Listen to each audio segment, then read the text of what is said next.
Hello everyone and welcome to the stream. Yo Yuko, number one fan, yeah for sure. Yo Smeg, how you doing brother? Nice to have you on stream. Give me a second, I'll get to the right scene right away. Here we are. Hello everyone, how you guys doing? Hope you had a great Wednesday. Wherever you are, because maybe Wednesday is still ongoing. It's like afternoon or something if you're in the States. So nice to have you here. Hope you're doing great.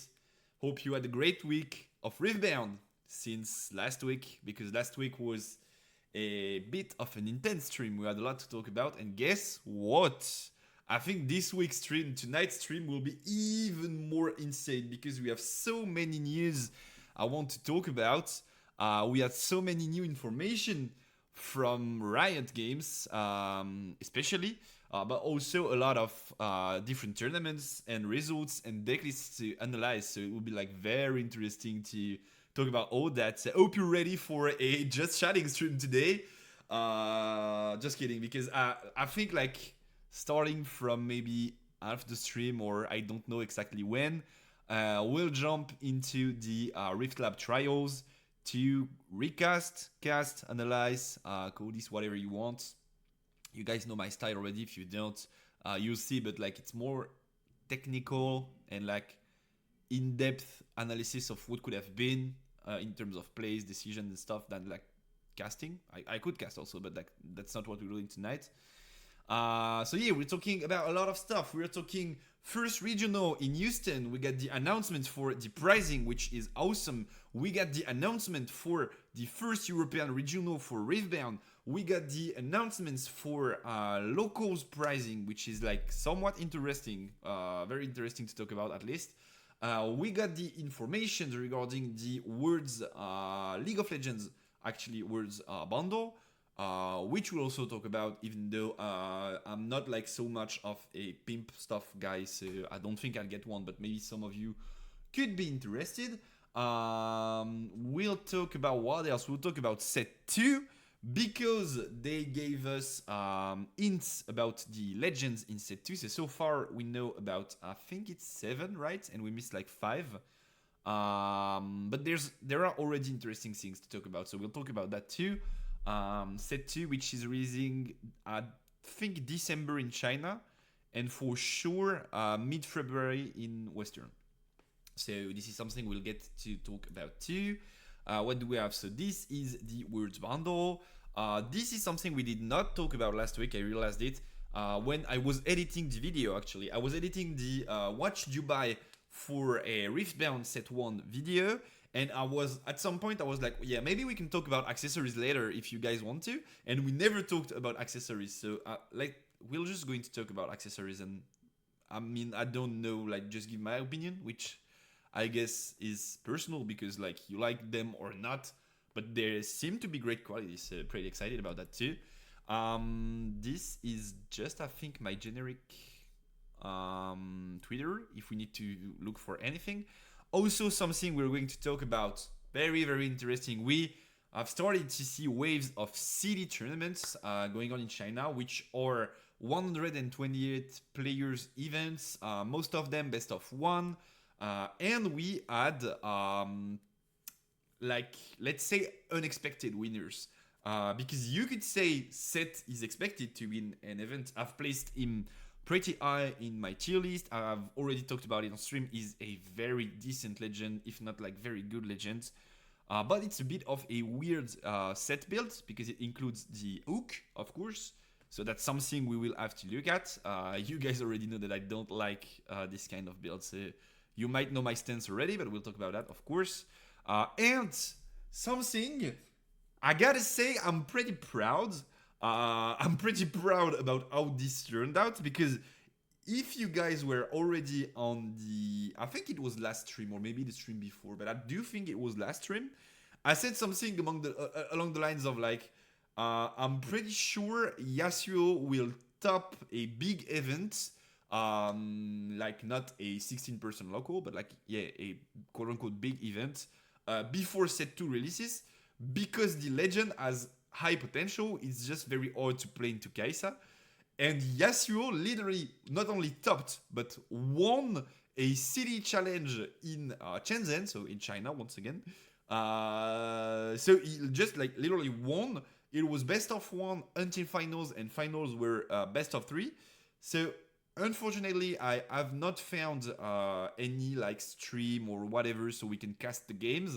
But it's very interesting to see that my prediction was correct, and that Yasuo indeed is a solid deck if there's a bit less Kai'Sa in the format, which seems to be the case, depending on the regions. Because in China, we had like this moment of Rampy, quote unquote tier 0. Nobody beats Rampy. Rampy is too strong, nothing to do there, blah, blah, blah, blah, blah, blah, blah. And so more and more people were picking Rampy. And like, unfortunately, quote unquote, again, for Kai'Sa, Rampy is a very, very tough matchup for Kai'Sa. It's like almost impossible to win if you play a standard Kai'Sa list. So first of all, lists are adapting, but also less players are picking Kai'Sa because they think like maybe Rampy will be like 20-30% of the room, and I have like a barely playable matchup into Rampy. So people are dropping Kai'Sa, which gives us room to see other decks perform, and this Yasuo is such a cool example of this kind of metagame shift. So I do like this Yasuo, and I'll talk about the list and all in a bit. But just know that I've tried Yasuo in like tens of different ways when they released the full leaks for the full previews, sorry, for Riftbound Set 1 Origins, and I was actually very excited about the leader, but it was, no matter how I tried it, literally unplayable into Kai'Sa. So kinda interested to see how he deals with that matchup, and also how he managed to win. So we'll talk about that later on. Also, I'll give you a feedback about Annie, because if you guys have not seen it yet, give me a second, I'll go right to the channel. If you guys have not seen it yet, I did... actually, I should maybe like... Oh, okay. Wait, the light is preventing me from clicking on the right thing. Here we go. So, I did upload a bit of gameplay lately, which is something I'm not like kind of used to, but I liked the idea, so I tried it. And you guys have pretty good feedback about it, so I'll do more about that. And I'll use this opportunity to play locals before the release of the game, before there's like any big prizing or something you have to compete for, to try out decks. And so last deck I tried out, so last week, was Annie. So I did play Annie at my local tournament, and I want to give you guys feedback about my list, how I built it, how I felt, how strong I felt it was, and so on and so on. So we'll also talk about that, of course. I'll give you a bit of feedback, and also what I think could be the biggest problem for Annie to shine in the current metagame. And then last thing we're going to do is this thingy. So if you guys don't know, feel free to... by the way, I'm going to drop a follow. I did not do so yet. If you guys don't know about this organization, the Riftlab account or association, I don't know how many people are behind it, is running tournaments. And last weekend, they ran a quote-unquote big tournament. I don't know exactly how many people were in there, but like big tournament for the scale of current Riftbound tournaments. And it was Riftlab Trials 2, so the first edition was before, and now it's edition number 2. And so these guys kinda made an online tournament for, like, let's say, best players gathered for this edition. And we will have the opportunity, thanks to Turn Them Sideways and also the Riftlab channel, to cast these games, and so I did not ask them personally if they come by and be like, oh man, not cool.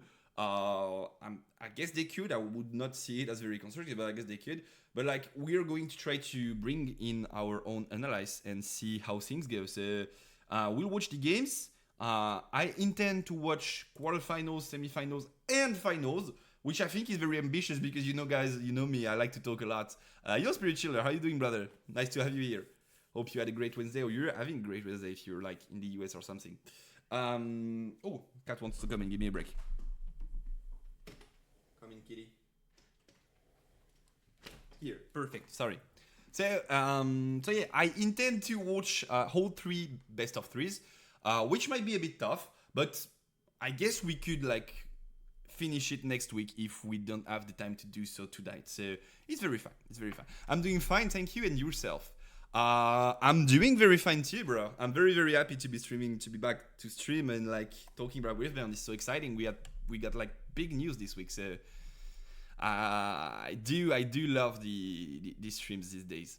Sorry, sadly, I don't think I'd be able to make it to Houston. It's too close for me to save money. Yeah, that's indeed a problem for some of us. Where are you from, Spirit? If you don't mind me asking, because if you're like in the US, I think something that most Europeans don't realize is how big the US actually is. Like, if you think US, you're like, well, yeah, it's one country, so it should be fine. But like most people that are living on the East Coast would basically have to drop like $1,000 to get there by plane and like stay there for a few days. So it's basically the same cost as going there if you were a European person, which is like pretty crazy to me. But that's I guess the problem of having a big country, a bigger country like the US.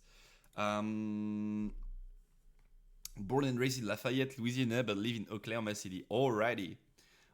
So yeah, and also something else which might be a problem for some of you guys is that tickets dropped in like a pretty shady fashion. It's like there was no announcement, nothing, and then they went like oh, tickets are online, and like in about an hour there were no tickets left. So it's kinda sad, I guess, for some people. But for us European people, we also have great news. Because we will have our very own regional in Europe mid-February. Fingers crossed it's set 1 and not like after the release of set 2. So we can have our very own set 1 regional. But like, I'm not so sure about that. Depending on the date, set 2 might already be available. And if you guys have ever competed in a TCG before, like any TCG, maybe you've had the case of a set releasing like 1 week before a major and single prices explode so bad when that's the case. Like, people are like, okay, so this card is going to be broken. Now this card is like all of a sudden $80, $80. And you're like, I need 3 of them. Fucking hell. So yeah, I sincerely hope it will be a set 1 regional, and if that's not the case, well, we'll buy cards. It is what it is, you know. You know your guy, I'll be there anyway. No way I'm missing this regional. Except maybe if I'm casting, but like there's a very low chance that happens. I have like no contacts, no inerados as of now. So yeah, let's start with tonight's stream. Let's start with the news. Which we have a lot of, so let's go over them quickly. This week, first of all, I want to start by talking about something we missed talking about last week, which you guys may already know, so we'll go rather fast on that. But these are the accessories for Riftbound set 1 so far, and I'm talking like TCG store accessories, because there will be exclusive drops on the Riot website. We've already seen the Arcane box. We've seen, we'll talk about it just after that, but we've seen the Worlds bundle, which is going to drop with accessories too. But like, these are the quote-unquote generic accessories that you can get. And I think they're very cool. So obviously it's the alternative legends arts. So Alt Ari, Alt Jinx, Alt MF, and Alt Volibear. But they look pretty cool. I kinda don't like the Jinx artwork, but that's on me. Like, I think if you're a fan of Jinx, you can relate to that artwork, which is not so much of my type of characters. I'm not so fond of the Jinx artwork, but the way they used it is pretty cool. Ari is cool-ish, decent. I mean, the artwork is pretty cool, but like not turbo insane. But I do love Misfortune and Volibear. But you guys will see in like a few minutes that there's another playmat that I'm after that is not the Worlds Bundle playmat. and that I'll give my soul away to get a hand on, because this playmat is so dope. Let's talk about it right now. We had a lot of intel of about organized play. So what they call OP, which is organized play, which is basically if you want to compete to Riftbound, most likely the event you're going to be attending will be under the Riftbound organized play legislation. So we had a full article about these things, and I want to read it with you guys, and I want to talk about my thought process with this whole thing, coming from another TCG, having played a lot of TCGs competitively. So we'll talk about all of this. And by the way, I come from Yu-Gi-Oh! So I'll give you the perspective of a guy that had nothing to win at any event he attended. My best result ever is 17th at a 3,200 people tournament, which was the biggest European regional in history in London. And my total earnings for these results were something like $200 for being top 0.3% basically. So, not like to flex or anything, just to give you a bit of context on I come from a game where there's nothing to win except ego, maybe. So you'll see that I'm pretty happy with the news of Riftbound going out big on the organized play. Let's use full screen, it will be a bit cleaner. Yeah, perfect. Is my cam too big? Oh, by the way, I've upgraded the background. You guys might not see it, but I've upgraded the background with a few memories of mine. Like, I think it's a bit too dark, but like this shirt you guys see is a shirt, actually a shirt from the 2017 finals for League of Legends, which happened in Paris. And it was my first ever trip alone because I was like 17. And I went to Paris alone, slept there alone to attend these games. So it was like ultra huge. Big memory of mine, and I love it so much. And I think like, why not? I thought like, why not put it in the background of stream and like appreciate the memory. So it's a bit nostalgic, but I'm happy I really did that actually. I can't wait to try to compete in this game. Yeah, me neither. I love the game so much. It's like I've been telling it like tens of times on stream, but like it's by far the best TCG I've ever played, in my opinion, which you could disagree with. And it's by far, and that I'm 100% certain of, it's by far the best first set ever to be released for a major TCG. Like there's so many options for a first set. It's like so cool. I'm just realizing I forgot to drop a message in like the global server. So give me a second. I'll just drop a message for communities to be able to come and enjoy the stream. So what should let's just copy the title of the stream. Give me a second actually. Here we go. First English regional plus set 2 Inter, any feedback and Riftbound Riftlab. Yeah, perfect.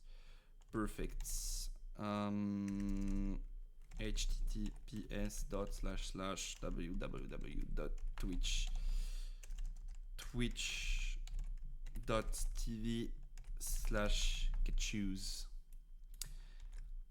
Here we go, and I'll just drop it in a few discords. Give me a second. Here we go. Perfect. Here we go, and I also put it on like Twitter, so that way everyone knows we're live. Pain. Red. Okay, perfect. Here we go. Perfect. Sorry about that, guys. Now it's all good. We can go. We can start. People were upset about Battle Spirit Saga. I remember that port. What was it about? Not enough prize pool, maybe?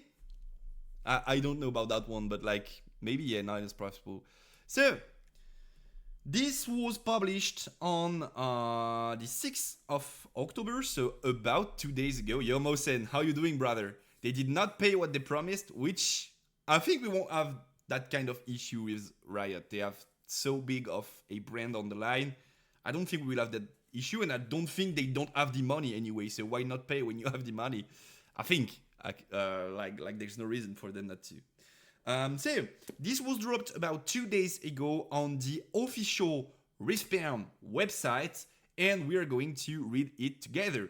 So this is about Riftbound's first English regional qualifier, which are already big news, and also other organized play updates.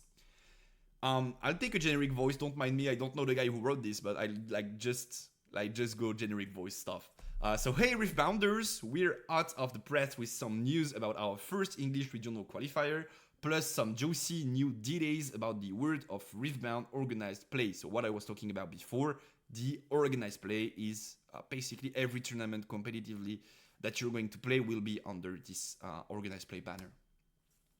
So let's make like Timo when he sees some brush and get into it. Let's go. Now, first things, they're talking about the everything good. I thought chat lagged, but I think everything good. Maybe sometimes chat the cat pulls on the connections cable, so it seems to be okay. So first thing first, they're going to be talking about the first regional qualifier, which is in Houston, Texas, United States, of course. But don't worry, European guys, we'll have our way in a few paragraphs. So, mark your calendars because we're coming to Houston, Texas from Friday, December 5 through Sunday, December 7. And we're bringing everything Riftbound with us. So already something we can talk about is people were quote-unquote concerned that Riftbound events would be organized at big League of Legends locations like MSI, Worlds, and so on. Maybe they'll do this, they talked about this, but it's not only this. We know it's Houston, and we know it's a Riftbound only event, which is obviously good news because this means we don't need a League event to have a big Riftbound event, which is very cool, first things first. We're arriving with a lot of things to do, but the star of the show is the regional qualifier, and it's actually a very interesting sentence because you will see later on that they do have a lot of other things planned for this weekend, which are very interesting too. So blah blah blah, glory prizes, blah blah blah blah blah blah blah blah blah, and a chance to qualify for the regional championships. So for you guys who don't know what this means, basically there are several steps to become a Riftbound champion. The first thing will be local play with something that's called Summoner's Skirmish, which we're going to talk about just a bit later on. That can grant you a round 1 bye for regional qualifiers, such as the Houston tournaments. So if you win the Summoner's Skirmish, you get a round 1 bye for the regional qualifier. But anyone can enter these regional qualifiers. You don't need to have won a Summoner's Skirmish. You can just buy your ticket and enter. Okay. These tournaments, so the regional qualifiers, will qualify. I think it's all of the top cut, right? I think it's all of the top cut. We'll see this later, but I think it's all of the top cut to something bigger, which is the regional championships, which will be, I guess, one in North America, probably one in South America, one in Europe, and every people that topped a regional qualifier will have the chance to attend the regional championship, and those who top / I don't know how many win the regional championship will get the chance to play for the world title. So it's a bit of like stairs, you know, but as far as regional qualifiers, you can enter them just by grabbing your ticket and getting there. Do you know how people register for tournaments? I do. It was something right here, no? I think there was a link which they probably took off the article because it's sold out, but I think there was a link somewhere that was like you can click there and grab your tickets. Or I've seen it on Twitter, I don't remember, but it was like kind of a standard grab your ticket websites. So that's about it. These events will feature cash prizing and special prizes awarded to the top performer, blah, blah, blah, blah, blah, blah, blah. This event will be in Houston. This we already know about. And something interesting we need to talk about right now is ticket pricing. I mean, for smaller tournaments like weeklies, I think you have to reach out to your local store, actually. I know mine is already registered for, I think, December and January skirmishes. And so I'll just have to get there when they open registration and say, like, I want to be in. And, like, that's it, basically, I think. I think it's all a local games store thing. And, like, you don't have to go through the Riot website or something. So they decided to bring in 3 My Store is Sleeping on Riftbound. That's very sad, and I think they're missing on something very big, but you could probably wake them up with all the hype that's going around. So they released 3 bundles, if you want, on how you can get in the event. The first one, of course, let's just use like this image. It's actually like easier to have it big, no? Like we could go just like something. Wait, what? Okay, was laggy, but we got it. I will arrest them. Yeah, please do so. Please make Riftbound a thing. So, this is the 3 bundles that they released. The first one is the Spectator bundle, which is just like you get in the events, you have access to booth, so like sellers, you have access to events, probably pictures and stuff. And you also have access to 1 side event voucher. So for $25, you can play a side event.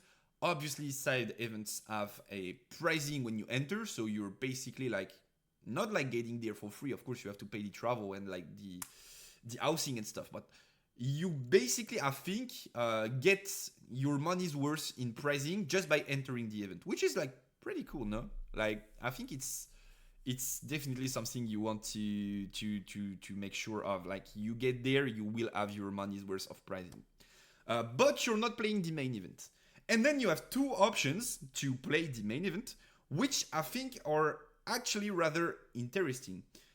I think you have 2 options when you're a big TCG organizer, at least from my experience. It's either you go like kinda cheap and you give like boosters or something at the entry of the event, and you're around like $25-30 and it's like okay, or you go kinda premium, and in that sense you can go a bit more expensive because anyways the loot you give has value, the accessories you give have value, because tickets are expensive, so like not everybody can go, and so it's like people get their money's worth by like selling the stuff you give them or opening it. So they picked the second option, which I think is like fine. It's just like A or B, but like there's no wrong answer in my opinion.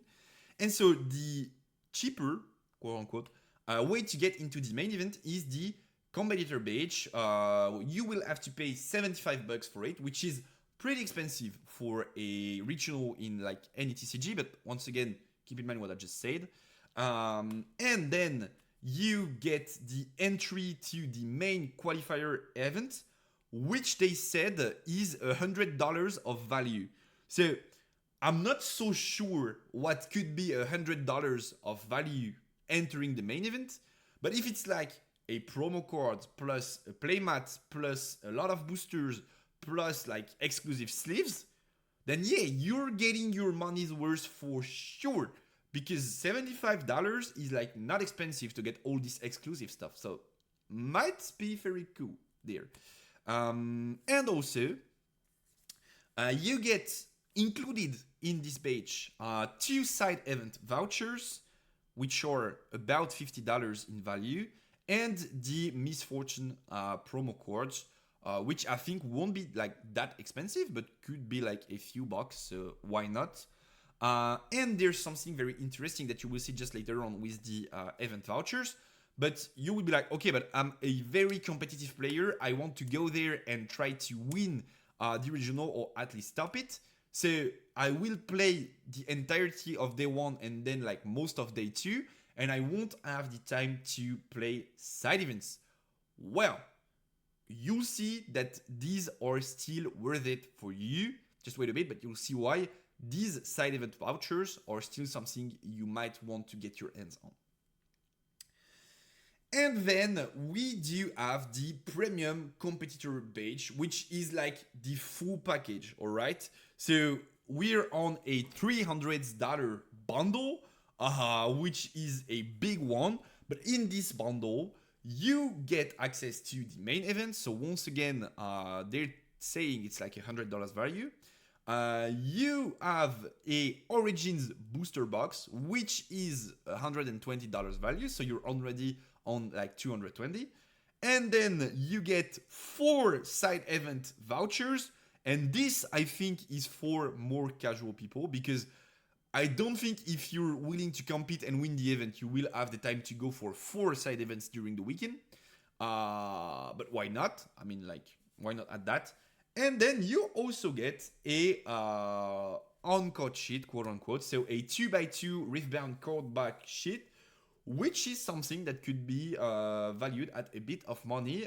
If you guys are not like aware of what an on-card sheet is from other TCGs, so basically it's like factory things, factory sheets where they print cards, but instead of like cutting it and separating it into singles, they just take the full sheet and they like put it in some like wood or something to protect it, and then they give it to you. And most of the time, since it's a bit of an exclusive item, it has some sort of value, if not a lot of value. I don't think this one will be like tens of thousands of bucks, because there will be like quote unquote a lot of them.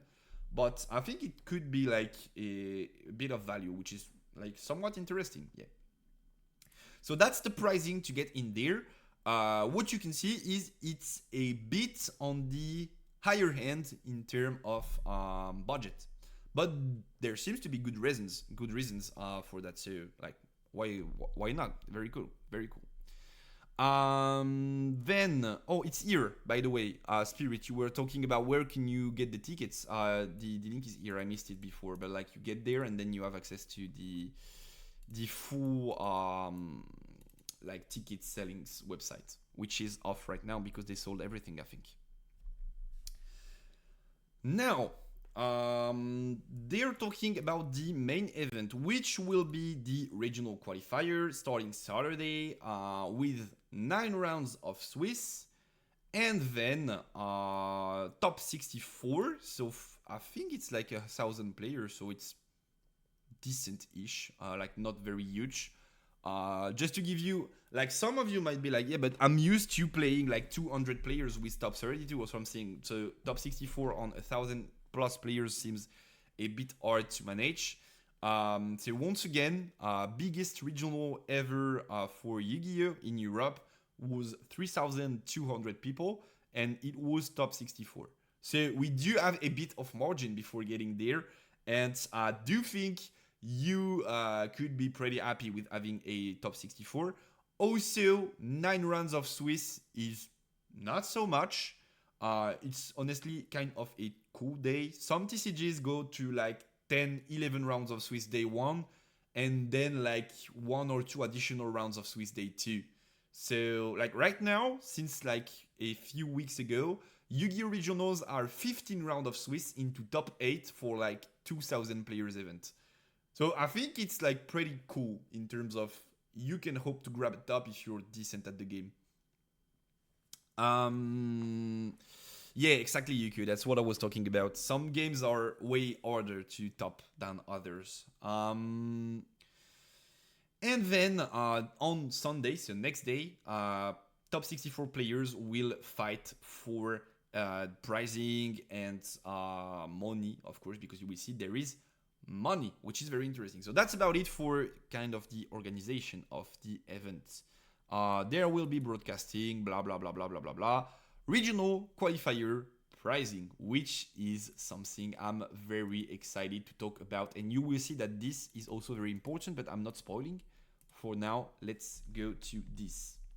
So this is the actual pricing for the top cut of Houston. Remember that it's the first regional. I don't think it will be the final form. I think it may be a bit more rewards. It could be, but like still very cool. So if you end up in top 64, you apparently don't get anything. So you get the top, of course, maybe something that you'll see later on, but you don't get money, which might be like something we want to discuss. Like if you're on that top 64, it means you've basically succeeded. Sorry, I'm hiding something actually. Here we go. Yeah, perfect. So yeah, this is something we could discuss. I think like going top would should probably mean you get money. I don't know, but still pricing are pretty decent. So, do you think this will be hard to keep available? I don't think so. I actually don't think so.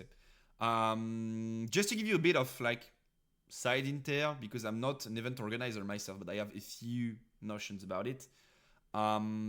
If the full pricing the full badge, the full pass is like $75, and they go for a 1,000 player event. This means they have $75,000 of entry fees, which you could probably say like they get 30-ish% off for the building they're organizing the event in. Like maybe 25,000, 30,000 is like what you would pay depending on where you are. But in Europe, it's what you would pay for a room of this size for a full weekend. So let's say like 25, 30,000. Then they do have like 50,000 left to both create pricing, which comes at a cost, don't get me wrong, and reward players.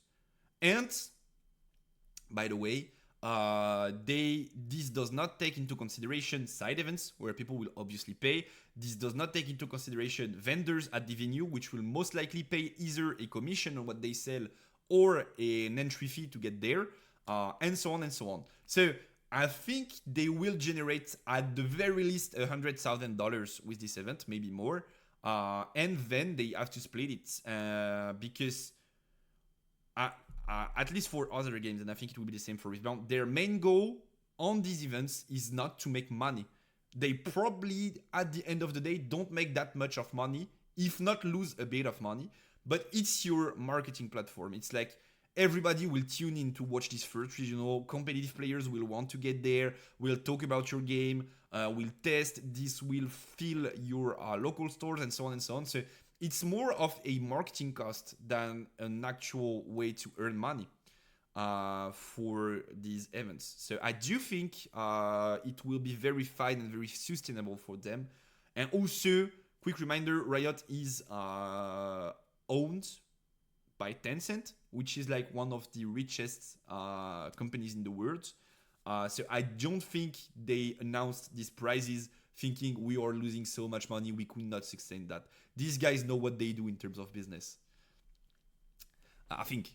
My locals are selling things almost 3 times the price. The box that comes with 4 decks is at $100 in the US. Yeah, so actually, supply will be a different problem, and I think it will be a problem for at least the first wave of products.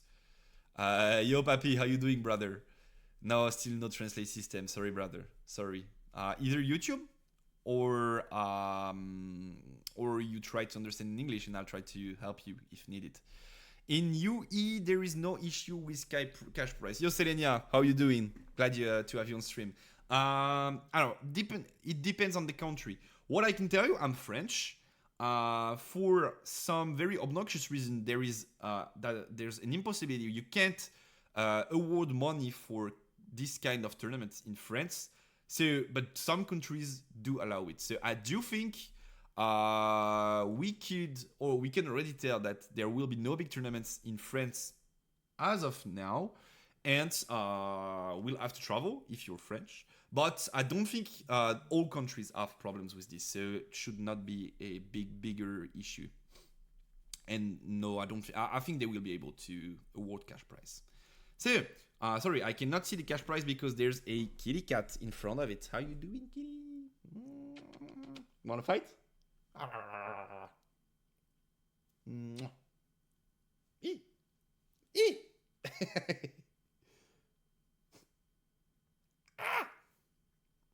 Can I work? Here you go.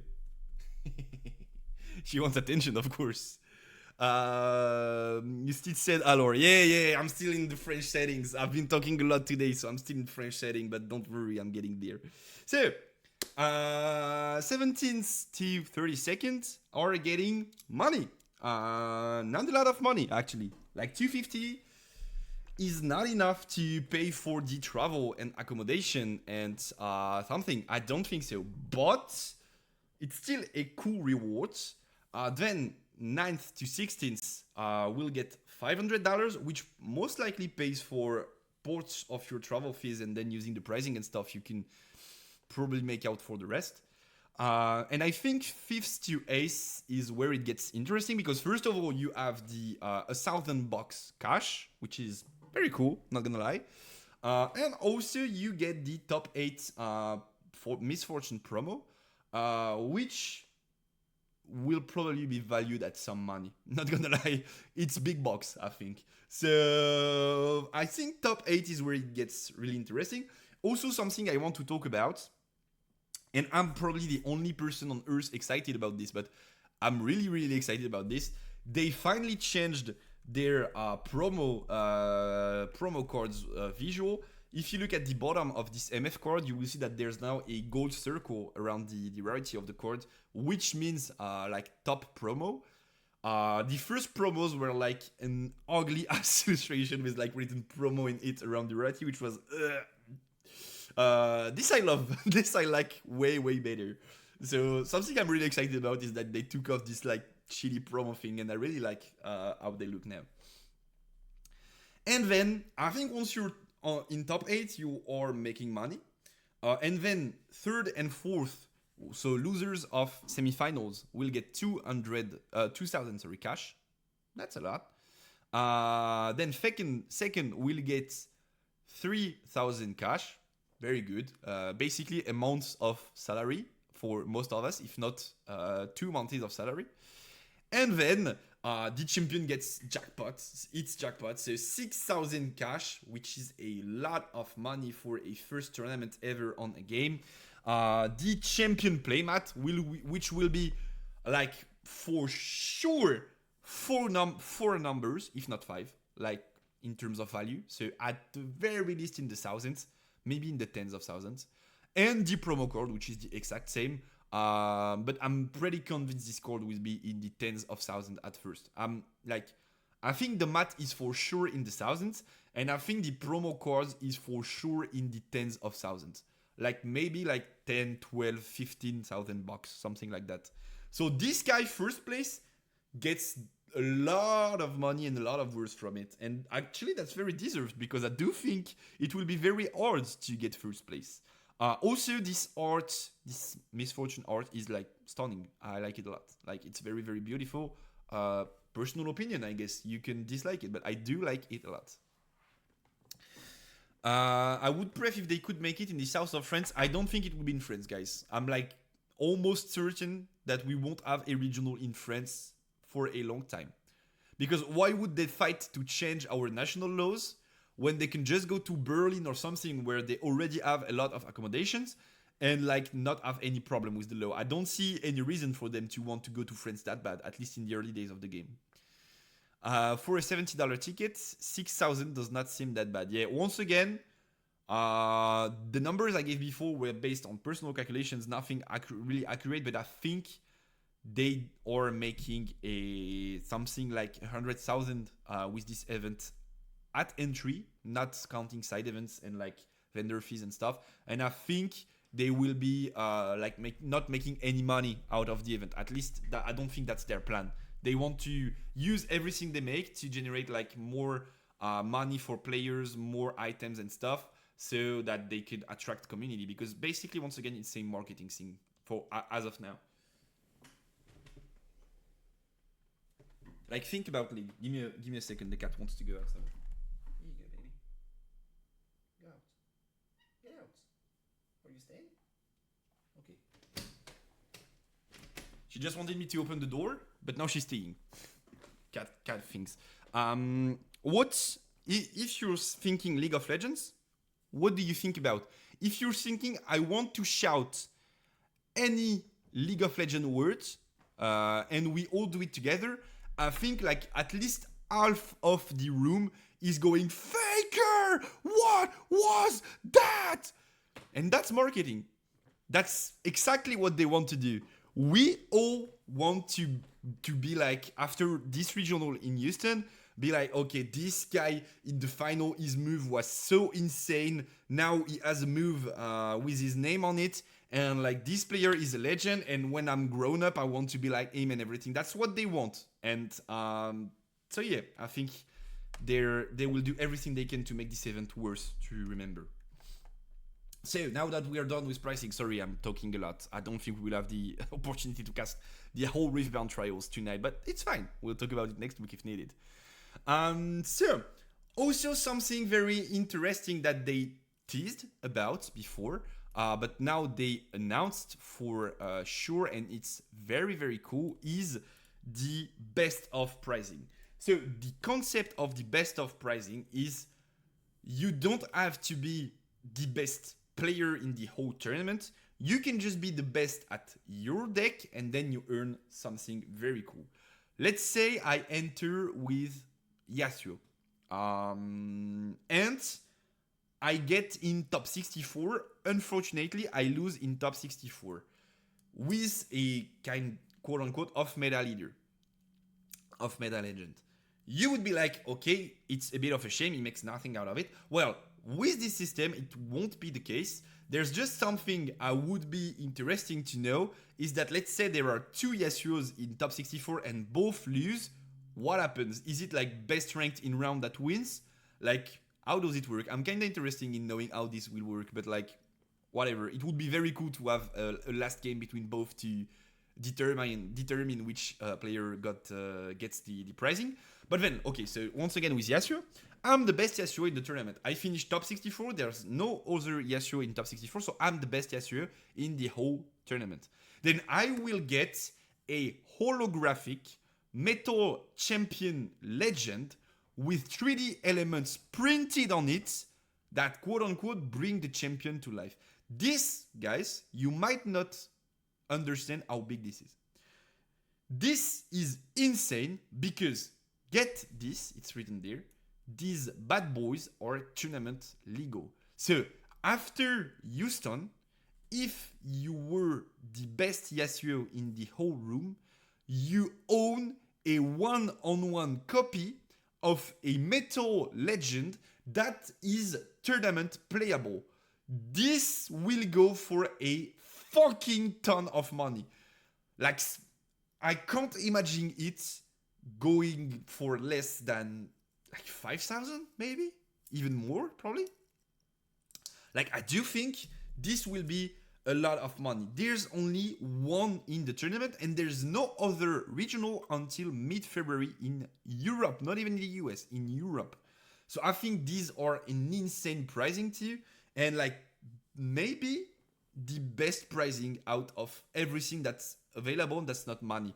Like, I think if you get like the best, like the Kaisa, for example, which is a very played and very liked leader, you might have had the best pricing in the entire tournament, including money. Like, maybe if the guy that finishes first is not Kaisa, and like the losing finalist is on Kaisa or something, I think this guy might get the most money out of this tournament. So it's huge, very huge. And this will go on not only for Houston, but for every regional. So that's like very insane. Very, very insane. And yes, the winner will obviously get this card. So if the winner is a Kaisa guy, he made it all. He made it all. He has the Misfortune promo, Misfortune Mat. I think Misfortune Mat in the thousands, Misfortune promo in the tens of thousands, and like Kaisa Metal Legend in the tens of thousands. So I think this guy is rich. Not gonna lie, or this girl maybe, but like this person is rich. Like very rich, actually. So that's about it for this pricing, which I think is really very cool. And now something I talked about before is if you're watching like the ways to get in the competitor bundles, and you're like, okay, but I want to win the event, so I'm playing the entirety of day one, then I'm planning to play in day two, maybe get like top 8 or top 4, so like go like deep run in the tournaments. What will I use these side event vouchers for? Well, there's something very interesting, and that's the pre-regional challenge. So if you get on in Houston or like any regional location, basically on the Friday, which I highly advise you to do if you're a competitor, you will have the chance to play in a pre-regional challenge. And if you manage to top this pre-regional challenge, not only will you get a lot of prize wall tickets, so basically like rewards that you can pick at the prize wall, but also earn a round 1 buy for Saturday, which is basically the same thing that you can earn by winning your local summoner skirmish. So if you're like a team of players that's tryharding in the same city, and like you're like 4 to 5 teammates that are very good, or at least want to be very good at the game, and both your friends won skirmishes, but like you lost one in final and one in semifinals because they're good, they're your friends, you test together, blah blah blah blah blah. You still have a shot at a round 1 buy, and that's very cool. That's very very cool. Also, if you're afraid, don't worry. They already announced that these buys won't stack, so you cannot get a 1 round buy in local, then another 1 round buy winning the second summoner skirmish, then a 1 round buy winning the pre-regional challenge, and then you start your tournament at round 4 being 3-0. This is not possible. This is not something you will have the ability to do. You will have to just like go to another regional to use the other buy you've acquired. So that's about it. Also, like lots of other side events that I don't want to spend like so much time on, but sealed is like draft. You know, you open boosters, you play with what you get. Conquest is actually an interesting format, and I'm hoping they will bring this to either the Top Cut or some specific tournament someday, like Worlds or something. But Conquest is basically you come in with a lineup of 3 decks. Your opponent looks at your deck's legends, you look at his deck's legends, then both players ban one deck from the other's player roster. So basically, like, let's say your opponent is on Kai'Sa, Leona, Set, whatever, you go, okay, I ban Kai'Sa. Then he bans your Yasuo, whatever, doesn't matter. Then you play a game, so you pick a deck, he picks a deck in the 2 remaining decks, you fight, then you play another game with the remaining deck that was neither played nor banned. You play it, you guys fight, and if at the end of both these games there's a 1-1 situation, you get the banned deck to play game 3. So it's a bit more tactical, like you have to think about matchups and what deck you want to be facing with which of your own decks. It's very interesting format actually. Yeah, it's the same format. Hearthstone has this. I think Lorcana World Championships, had this format too. Yeah, it's definitely very cool to play. Give me a second. I'll just get some water and I'll be back. Is the music the music volume good, by the way? Let me know. Do you hear the music enough, or is it like not loud enough?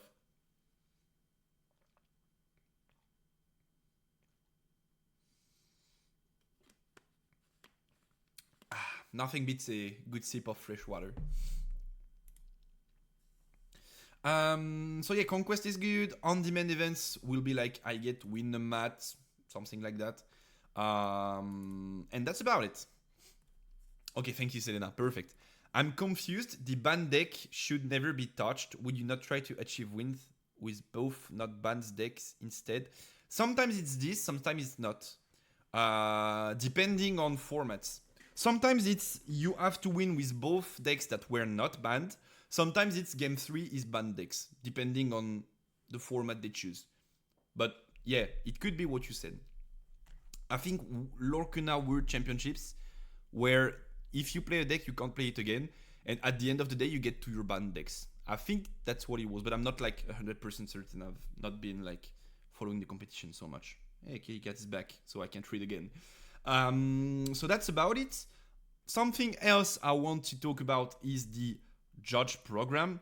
I'm not gonna drop names, but we've known TCGs that have it took them like 2 years to have a proper judge program, and it's a big mistake. To be fair, judges are the core of organized play. If you don't have good enough judges, you will generate so many problems that you have no good way to handle. So I'm very happy that they are bringing up this kind of judge program so early in the game's lifespan, and that's very cool. And they're also offering pricing for judges, which I can kind of dislike, but it's like a personal thing.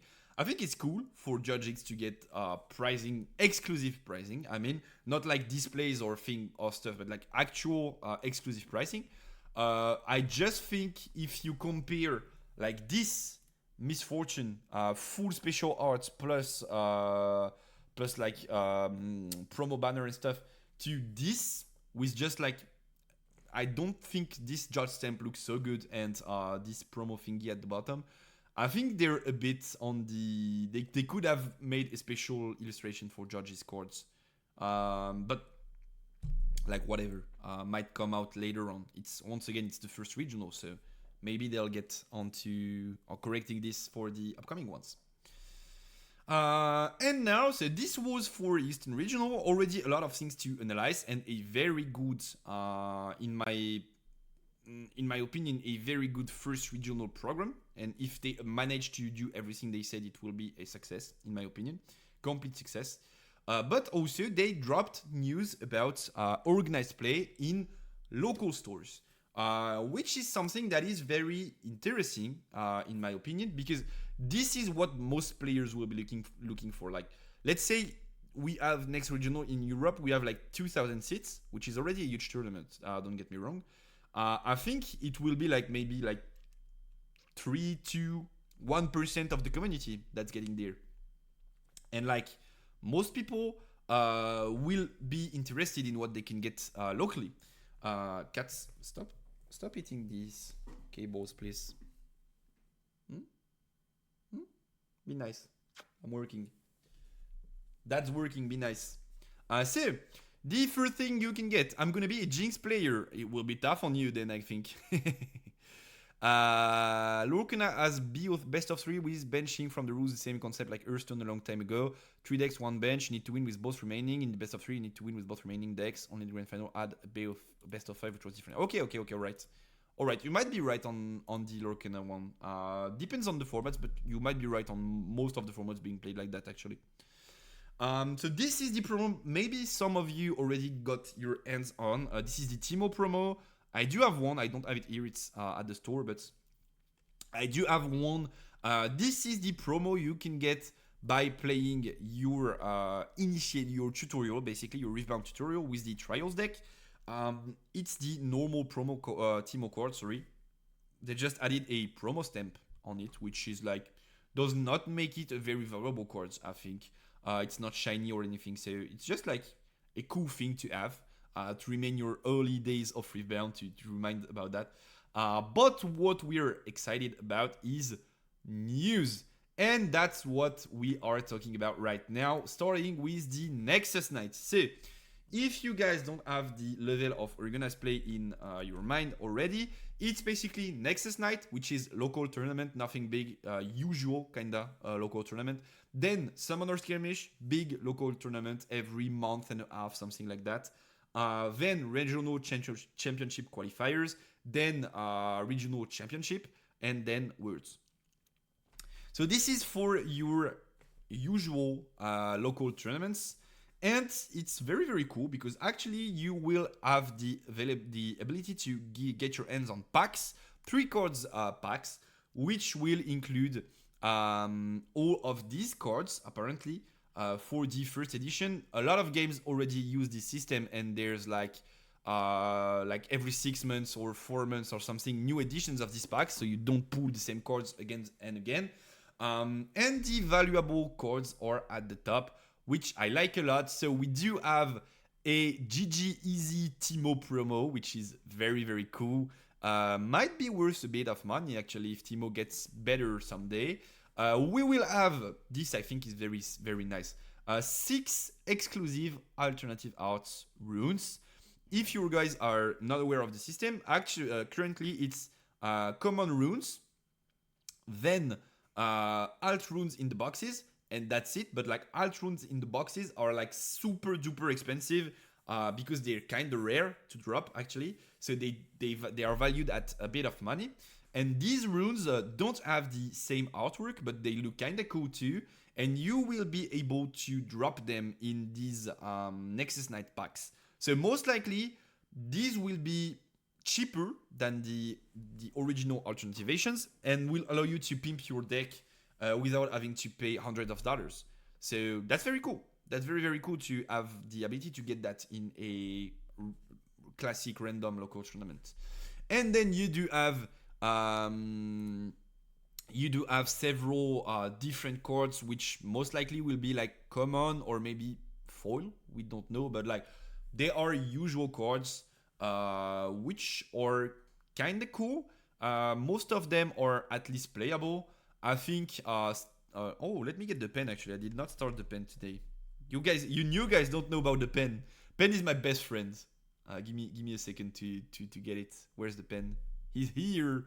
Pen is my besto friendo. Here. So you can see everything that I'm drawing on the screen. So I think this is a good card. This is a good card. This is a good card. This could be a good card at some point. Good card, good card, good card. Could be a good card. I think it's underplayed as of now. I don't like this card. I don't like this card. This is a good card. Good card. I don't like this card. Decent card. Good card. Good card. Good card. Good card. So for most of this roster, it's actually meta staples. So yeah, cool. You will get your hands on staples while not buying them. Why would there be any problem with that? So pretty happy with the roster they choose. And I really like these parts of the visual. I think this is very cool to have access to so many exclusive cards on like random local tournaments once again. The color I don't think I like as much is green. It's actually my favorite color in the game so far for a whole lot of reasons. But I do like green a lot. And then I've talked about Nexus Knights. Something we did not get the chance to talk about is Summoner Skirmishes. So the level above Nexus Knights. So a bit more important tournaments, but still at local. Basically the biggest tournament you could get at your local, I think, as of now at least. And the pricing is actually pretty good because it's kind of similar to what other games do, don't get me wrong. A bit sad that these cards are not alt art cards, but they do have the winner rarity stamp, kind of, which makes me hope they will have added texture and folding and so on and so on. And maybe later on in the game's lifespan, they will become exclusive alt arts. I'm sure card shops will throw in price packs in these events. Yeah, for sure. That's a given. So if you get to your shop and play the event, you automatically get this guy, which is cool. Then if you end up top 8 in this event, you get these guys, so second Tryndamere. And then if you win, you get these guys, so third Tryndamere and second Blitz. Something that could be good is like this guy is a common, then these guys are extra foil or extra texture or whatever, and then these guys for the winner are alternative arts. That would be very cool, but like not something we're doing for now. We'll see later on if they think about that. And also something that I like a lot is display met. So don't get me wrong, they did not create a whole new system. There are already a lot of games using this system. Lorcana, for instance, is doing the same. When you win a champion playmat. It's written there. But first thing first, it's looking so cool. Like I want to get it so bad. Second, they did it in a smart way, because sometimes in some games, I won't drop names again, but in some games, champion is like here, and you have like champion written like so fucking big on your mat, or here. Let me trash this. Or here, and you're like, well, the mat is cool, but the champion typo is like horrible, and I have to keep it.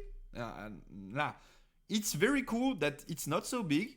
It's a cool way to prove you won, but it's like not insanely huge. And something that is not added here is, except if they change this, but at first they did announce this, is a round 1 buy for next regional. Round 1 buy is for next regional. So very cool. Very cool. Regional winner 2025 in the middle. Now, but I'm thinking about a particular game where it's basically, like, not even exaggerating, it's something like that. And I'm like, okay, I might be flexing, but like that's a bit too much, no? Like that's a bit too much, no? But it's okay, it's okay. They did not do that, and I really like what they did. And this mat is very, very sick. I like it a lot. Lore, Katchouze lore, basically. So me, if you guys don't know me, hello, nice to meet you. I'm Katchouze. I'm talking about Riftbound meta and stuff. Blitz is the first ever League of Legends champ I played. So I kind of feel nostalgic about this mat, and I really want to get my hands on it. And I'm hoping I will be able to. Thank you for the follow, Spirit Chiller. And nice to have you here, brother. So that's about it for skirmishes. And then we do have the release events, which I'm not so sure we will take a long time talking about, because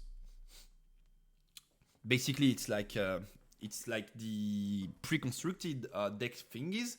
You do have access to exclusive cards, which do have an origin stamp, and also promo codes, so maybe extra folding, extra texture, I don't know, or just a way to get your hands on a free legend, which is like fine too, right? But like this stamp is kind of cool and kind of exclusive, a good way to get prices that you like at pre-release event, where anyway you basically pay what the deck costs to play the event. So anything you get extra is like cool stuff. You will, like, the deck is 21, you will pay like 22, 23 to play the event. So basically free, you just buy a deck, and then you get into the event and you have extra stuff, so it's cool. Yeah, it's cool for a pre-release. I strongly agree with that. Of all the possible universes, I think we live in the one where Katchouze will become the #1 Riftbound streamer in the world. That's the goal. That, if you actually think so, it's very nice. Thank you. Thanks a lot. That's the goal. No. The #1 competitive streamer. Then we're shaking hands, because I know there will be like funny formats and stuff, guys, that will have a whole lot of views. And I mean, I like what they do, but that's not what I'm talking about. That's not what I'm trying to achieve. The goal is just like, we're talking competitive here. We're trying to win, trying to improve together, trying to discuss meta trends and stuff, analyze, grow up as a TCG player. That's what I'm trying to bring into the stream, kind of vibe. And I know this is like a niche in the niche, but that's what I'm trying to do. That's what I did before on other TCGs, and I'm so glad you guys are here and I'm back streaming. So thank you. From the bottom of our hearts, thank you. Sometimes it's... give me a break for the cat. Here you go, kitty.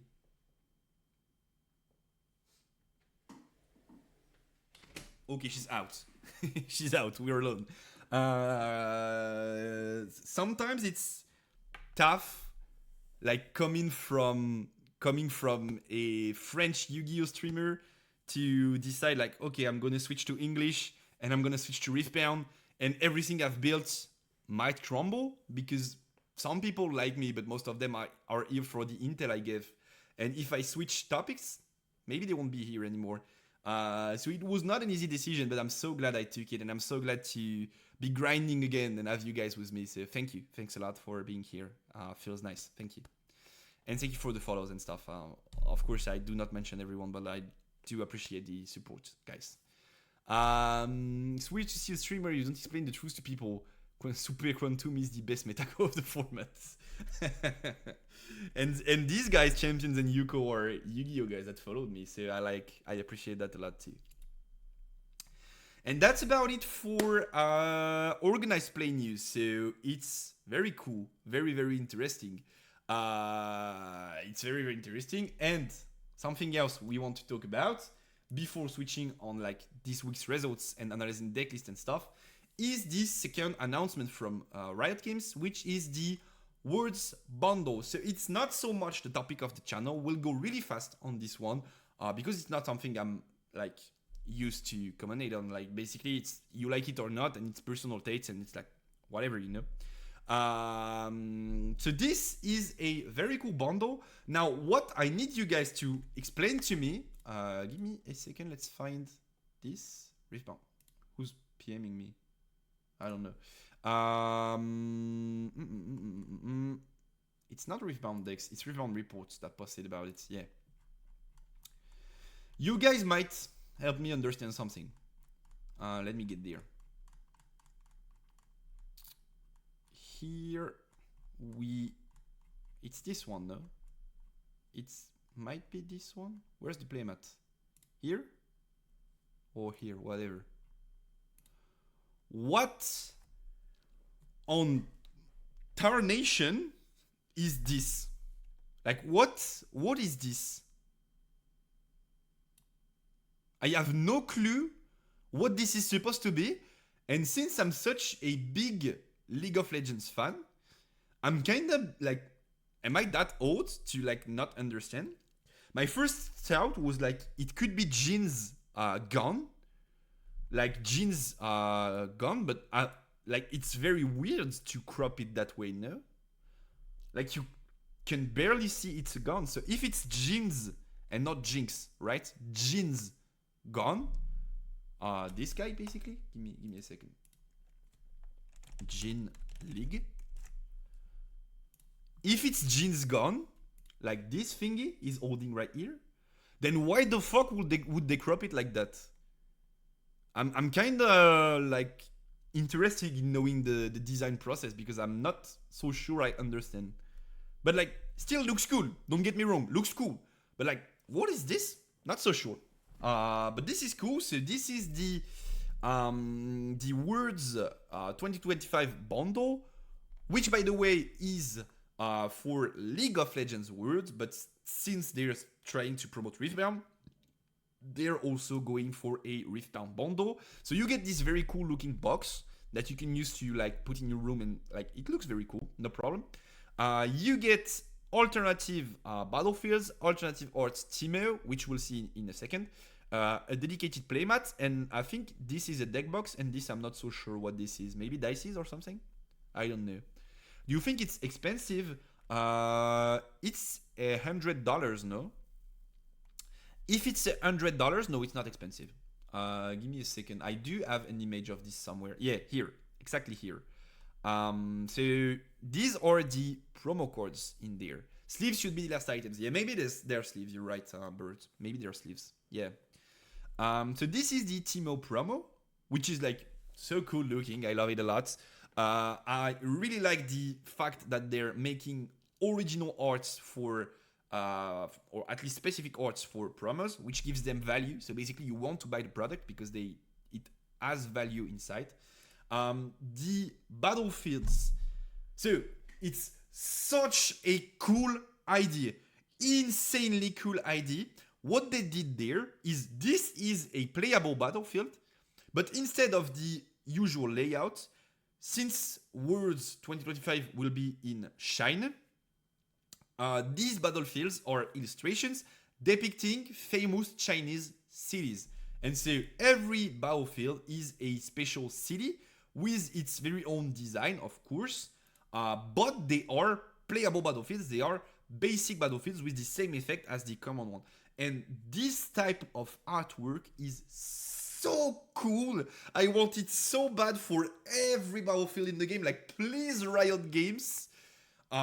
First thing I wish is you hire me as a caster or an analyst and we do things together. Second thing I wish is please print every battlefield in this priority. Like, they're so beautiful and the idea behind the concept is so good and the artist did it so well. I like it a lot. I like it a lot. I might be biased, but I do like the concept so bad. Like, it's so cool. I'm curious if the letters on the graphic will be changed to English as well, or if they stay in Chinese. I think they will stay in Chinese, or maybe it will be a bit of a delayed release for English stuff. To give you a bit of context on other games, this is something that One Piece card game as imported in Western TCGs, basically. They're probably not the first ones ever to do that, but like they do it regularly with their anniversary sets. And so what they do most of the time is they create an exclusive Asian one, then they create an exclusive European one with different rarities and cards inside and stuff, and then they translate both to cross countries. So the Western one goes to Asia, but like 3 months later, and the Asian one goes to Europe 3 months later with the English translation and stuff. So this might be something we will be seeing in the future. And like price-wise, this is very fine. Some of the One Piece anniversary sets with basically the same things inside. So playmat, sleeves, deck box, and promo cards, and a beautiful box. Were in the range of like 150 to 200 euros. And this one is announced to be a bit more than $100, which ends up representing something like 85, 90 euros. So I think it's very fair. It's very fair and very fine in terms of price range. Can't wait for the Roubaix Battlefield. I love the concept. I freaking love the concept. Like, just basically, the idea of having an artist create a promo card for a specific event, you could use this idea for every future event. Like, you go like, okay, the alternate art for this battlefield will be at MSI 2025. And then this battlefield will be at... And like, you can make so many great battlefields, and it's basically an endless way to create custom battlefields. And just change the cities and stuff. So I like the idea so much. It's very cool. The box itself costs $50. Yeah, it's very expensive, actually. Not the Riot one, but like some One Piece anniversary bundles are very expensive. So I think that's about it regarding Riot news, no? Is there anything I missed? No, so yeah, okay. Last thing, kind of important. Last thing is these bundles will be live to sell on the Riot website on October 28th at 9 a.m. Pacific time. So if you guys are French like me, it's good. If some of them are Asian, I wish them good luck regarding the time zones. But you will be able to buy them in limited quantities on October 28th. So make sure to be around your computer at that time if you want to get one, because I think they will be going very fast. Very, very fast. And that's about it for today's game news. Now, let's talk about the actual card game. Because we did not get to talk about the card game at all. We talked about events, we talked about products. But there are also a lot of cool news regarding our card game this week, and I want you guys to debate these with me. So if you're down, I'll just edit the title of the stream, and then let's go.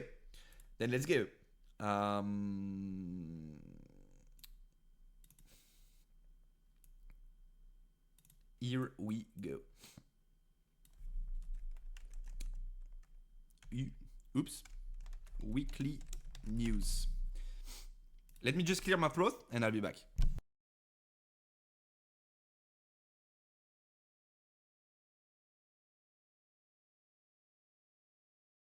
Okay, I'm back. Yo, Malo. How you doing, brother? Hope you're doing great. Hope you're having a great Wednesday. I'm going to buy one. I might buy one too, but I'm like not so fond of this black thingy. Like probably Jin's gone, but I'm not so fond of this. But whatever, maybe I'll buy one too, yeah. So, for this week's news regarding the actual game and not products.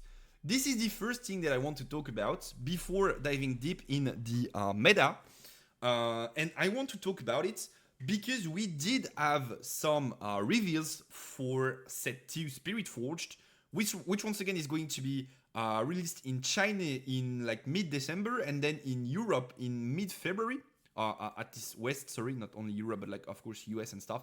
Thank you for the follow, PenDND. Welcome, hope you're doing great. Hope you're having a great Wednesday.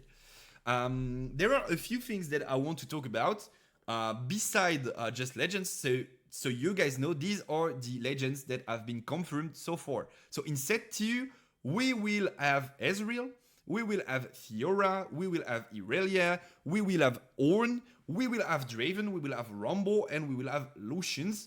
plus 5 other legends which are not known as of now.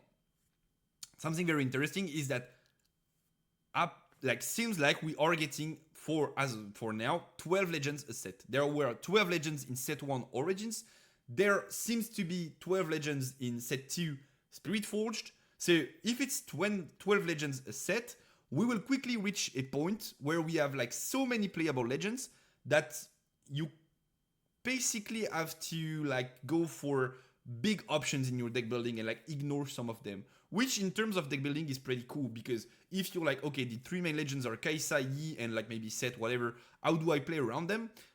It's a bit more of a rock, paper, scissors. Whereas when there's like 10 playable legends at the same time, you basically have to go for compromises in your deck building and make the right meta call and stuff, and like that's very interesting in terms of competitive play. So that's something that I'm hoping for, that we will have 12 legends set. Now, there's also something that we can talk about already, which is that we do not have a single new color combination. So if you look, we don't have the 12 legends yet, but we do have their color combinations. And I'm kinda mad, yet I understand, but I'm kinda mad about the fact that we do not get new color combinations because we don't have red green. Red green does not exist as of now. We don't have orange blue, does not exist as of now. We don't have purple yellow, does not exist as of now. And we are for sure not getting them in set 2. Which, oh, yo Flesh, how you doing? King Katchouze. How you doing, brother? Nice to have you. Will you be playing Riftbound, Flesh? Are you on Riftbound, my brother? Would be so cool. Would be so cool to see you there. And maybe we get the chance to compete this time, because I will be competing in Riftbound for sure. For sure. I will. Let's go. Let's go, brother. Will be so cool seeing you there. Nice to have you there. Azir red, yellow? Maybe. Wouldn't Azir be more like yellow and blue? Like tokens and like mind spells and stuff? I think Azir would be more yellow-blue than yellow-red, no? Played a lot of Kaisa, Yi, and Annie. The 3 of them are very interesting. If you've not seen it, Flesh, because I know the kind of deck you like, and I know the kind of player you are, and I know you sometimes like to think about deck building with other people, I strongly advise you to go watch my Airy video on my YouTube channel, which is a build that does not exist as of now, and try it. And if you like interactions, you might fall in love with this deck. It's like so insane. Feel free to do whatever you want, but like maybe you could test it. Orange blue bad ID, you could play Aurora for 5. Which is what I was going to talk about, yeah. So I'm kinda mad that we do not get these new color combinations, because we will get them at some point. That's like 100% certain. Maybe they will have to ban things, maybe they will have to nerf things, erratas or something, to like make these color combos viable competitively. But like we will get them at some point. I do think the earlier the better, so you can kind of create a strong identity for these colors from the start, and you're not like, okay, so purple does this with red and this with blue, so we have to make cards this way, and then we drop purple yellow and we're like, we did not expect all of this to happen. So I'm not so like fond of this idea, but I do understand. I think they tested with the current color combinations. Like I think they already know all the cards up to set 3 or 4, and so they tested with this, and it's likely that we won't get these color combinations until set 3 or 4. This I don't have any intel about, but I do think this is something that could happen, is that they tested in an environment where these color combinations do not exist, and this is a challenge that they will face later on. How do they nerf cards that are already printed? Basically, they make what's called an errata. So you take the card and you say, okay, everyone, this card has a new effect which is worse than the previous one, and all of the other copies are still Lego, but they will adopt this new effect. And if you guys want to get a new version of this card with the new text, then we'll print one and like give it away at locals or something for you guys to have the correct text on it. this is what they do in most games. Or they put out a ban list, which is like, okay, so you take this card, this card, this card, and you ban them. And like you can't play them anymore, and then the color combination is fine. And so the example I wanted to talk about, I think, is yellow purple, which I think as of now, yellow is not such a great color. It's not in such of a great state. It's playable in set. Victor is not shining. Lux is not shining. Maybe I forget about like Darius is not shining so much. So I don't think yellow is like in such a great state. I don't think purple is like in such a great state. Yasuo is not shining. Annie might be the best of them, but it's like not insane good. It's like decent, right? What's more to talk about in terms of purple? Jinx is not shining. Timo is not shining. So both these colors are like not shining on their own, but they do have something in common, which is the ability to interact strongly with your trash pile. Purple has cards that bring bodies back from the trash pile. They also have cards that allow you to cycle through your deck to see your win conditions. And yellow has also this type of cards with like cards like the Spectral Matron. Like whatever legend I pick, it's like does not matter. Like these cards, Matron, where you at? Discord, yeah. Matron, then they could play Hook, the gear that you guys know already. So like all these cards combined together, I think could create a very powerful deck. Let's say like they release Viego, and like Viego is a yellow purple legend that has an ability that says whenever you do X, you can draw one, then discard one from your hand, which would be like very strong, but with like whatever condition, something that makes it like not too overwhelming. And then you can trash your bricks from your hand and then play them for free from the trash. It would be a very good way to make both these colors shine together. And I'm kind of sad that we don't get this. So basically, we are locked with these colors can do this as of now. If it's not good enough, either they will need to do something new or they will remain bad colors. And I think the best example for that is purple. I think purple as of now is pretty bad. There are not a lot of good purple cards. Whatever deck plays purple does not play a lot of purple cards. But when you actually play purple, and we're going to talk about that later because I'm going to talk about my any experience. Whenever you play purple, you feel when playing that you're like 2 to 3 good cards away, 2 to 3 good when I move effects away to have a fucking broken color that might be the best color in the game. So it will be very tough to balance what the color can do. And I think adding new decks and new dynamics to the color could have been something you would want to do with both these set 2 and like the ones that are coming after. But whatever, it's like still very hype. Like you guys might not care, but I'm pretty hyped in Ornn. I'm hoping Ornn will get something to do with gears. This way of playing with like items and forging that Ornn has in League. I'm hoping Ornn will get something to do with gears. Like maybe just the legend says once per turn you can like untap one of your gears and then your champion goes like when I'm played like as pretty high cost, pretty low stats, but goes like when I'm played you can play a gear from your deck or from your trash pile ignoring its cost, something like that. I would love to see gears shine a bit because as of now I think they are a bit underexploited for decent reasons. I don't think gears are so strong right now, but maybe later on they will be very cool to play, and I'm hoping Ornn can bring that to the table. So might be my hidden favorite as of now. Irelia, if there was one legend I was expecting to be green-red, it was Irelia. Like for whatever reason, I might be wrong, but in my head, it was like when I'm closing my eyes and thinking Irelia, what colors she could be, the 2 colors I think about are instantly green and red. So I was like, maybe Irelia is the first green-red legend of the game. And if that's the case, that might be very interesting. But we already know that won't be the case. So I'm not like so hyped up about it as I was before when I was thinking that maybe she would be green-red. Stack Deck, best card in the game. Yeah, Stack Deck is a very good card. But like, Ride the Wind, Flash, stack deck, fight or flight, traveling merchant. All of these cards are decent cards, but they are not win conditions. Like they support strategies, but they can't win you the game, or like they can, but followed by other stuff.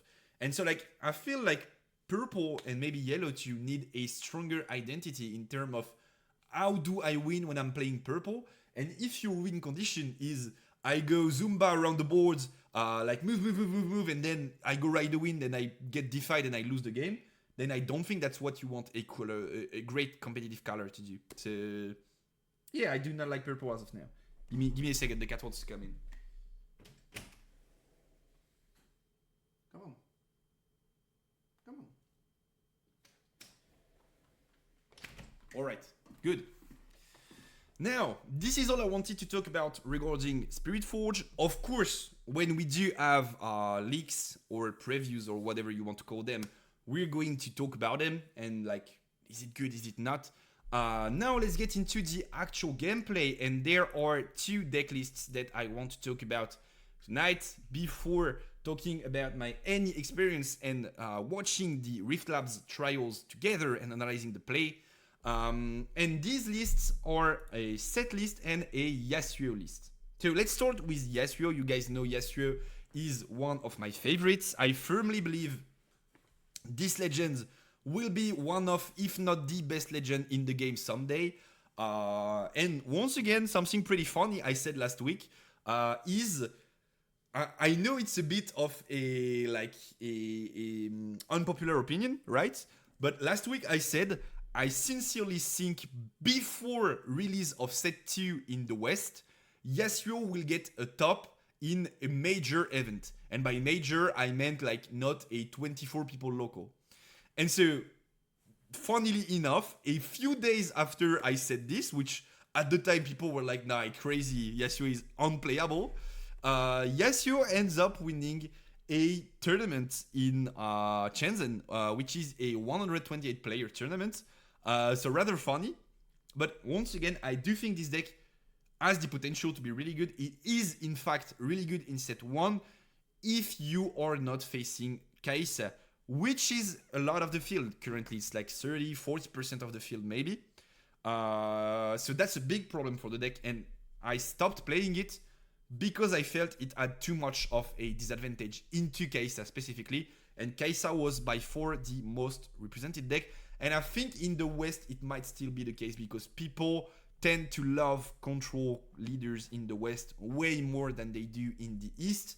And so I think we will have a lot of Kaisas, and I think Yasuo will still have a tough time facing Kaisa.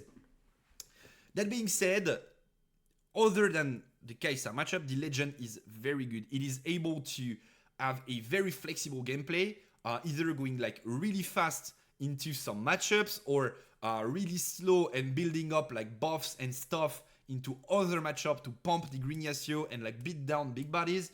So it's actually a very, very, very satisfying deck to play, very rewarding. If you're a good player, you have a lot of ways to outplay your opponent with the extra move that the Yasuo Legend gives you. So I really do like this Legend, and the tournament conditions were exactly what Yasuo is looking for. Best of 1 up until the finals, so you can surprise your opponent. It does not have time to adapt. And something that Yasuo does very well is being unknown. Because if you watched tier lists, and I was the one to say these guys are like so fucking wrong, putting Yasuo in like unplayable at the very bottom of the tier list, I was getting. You guys will see that Yasuo will top an event soon. But like everybody was following the bigger content creators, you know how this works, how the game works. So big creators are saying Discord is trash. We can't play Discord. It's trash. That's the way it is. That's the way it's always been, right? So nobody was playing Yasuo, and so best of 1 tournament, you punish your opponent's mistakes. Also, what I think is a very strong point, and thank you, by the way, Abadrek, for the follow. Welcome. Hope you're having a great Wednesday. What I think is a really strong point for Yasuo, and an advantage that he has on every other green deck in the game so far, is that he can play Sona and make her work, and Sona is utterly broken. So for you guys who don't know, because the card has not been played so far, I mean not a lot, Sona is at the end of your turn, you restand, so you activate 4 of your exhausted runes. So it's basically 4 free runes. The bigger problem with Sona, so far in green decks, is Yi needs to have only 1 unit at a battlefield, and Sona needs to be at a battlefield to activate her effect. So you kinda don't want to play Sona in Yi because it disables your legend ability. Other green decks are a bit underplayed, but another problem that Sona has in those green decks is that it's kind of a win more cards, because it means if you do have the board states, you will be able to play Sona directly into a battlefield, and you will have the ability to untap 4 rooms. But this is not something that green is struggling to do, because as you can see in most green lists, you have Defy, you have Discipline, you have End Ward, and so on and so on. So when your opponent is the one that needs to come and fight you, you are already in the driver's spot. You are already comfortable. And what you struggle to do, and what you basically need your second color to help you do, is get fields when you're behind in the game. And so Sona does not help in this concept, because if you're behind, you play her in base, she does nothing, and maybe she dies whenever she tries to enter a battlefield. So this was not such a good card. I think it's playable in Ari, but it's like not very insane. But in Yasuo, you can make up for that because you have the legend effect, which if you drop Sona later on in the game and you don't have a field for whatever reason, like let's say last turn your opponent was on Kai'Sa and he goes Ike and Rain and you don't have like Zonia or whatever, you get bold wiped, then your opponent passes to you, you can go Sona in base, Yasuo effect for 2, move Sona to a battlefield, restand 4 runes, and now you have runes to defend Sona. So it's a very good unit in Yasuo, way better than it is in other green decks. I like this card a lot. I think it's a big advantage for Yasuo to be able to play this card. And also Yasuo, because of his legend ability, is basically the legend in the whole game that can abuse the most with the purple cards ability. So you get an extra move for 2, which is broken. Just think about accelerating, so being able to play a unit in an active position to be able to move her instantly is 1 energy and 1 power. So you pay 2 resources, one of them being a permanent resource that you will lose for all the next turns in the game. Yasuo ability is only 2 energies, so you also pay 2 resources. So basically it's like give accelerate to all of your units in a way, like potentially, but you never pay a permanent resource. You do not lose value for the upcoming turns, and that's very, very broken in terms of what you could potentially do.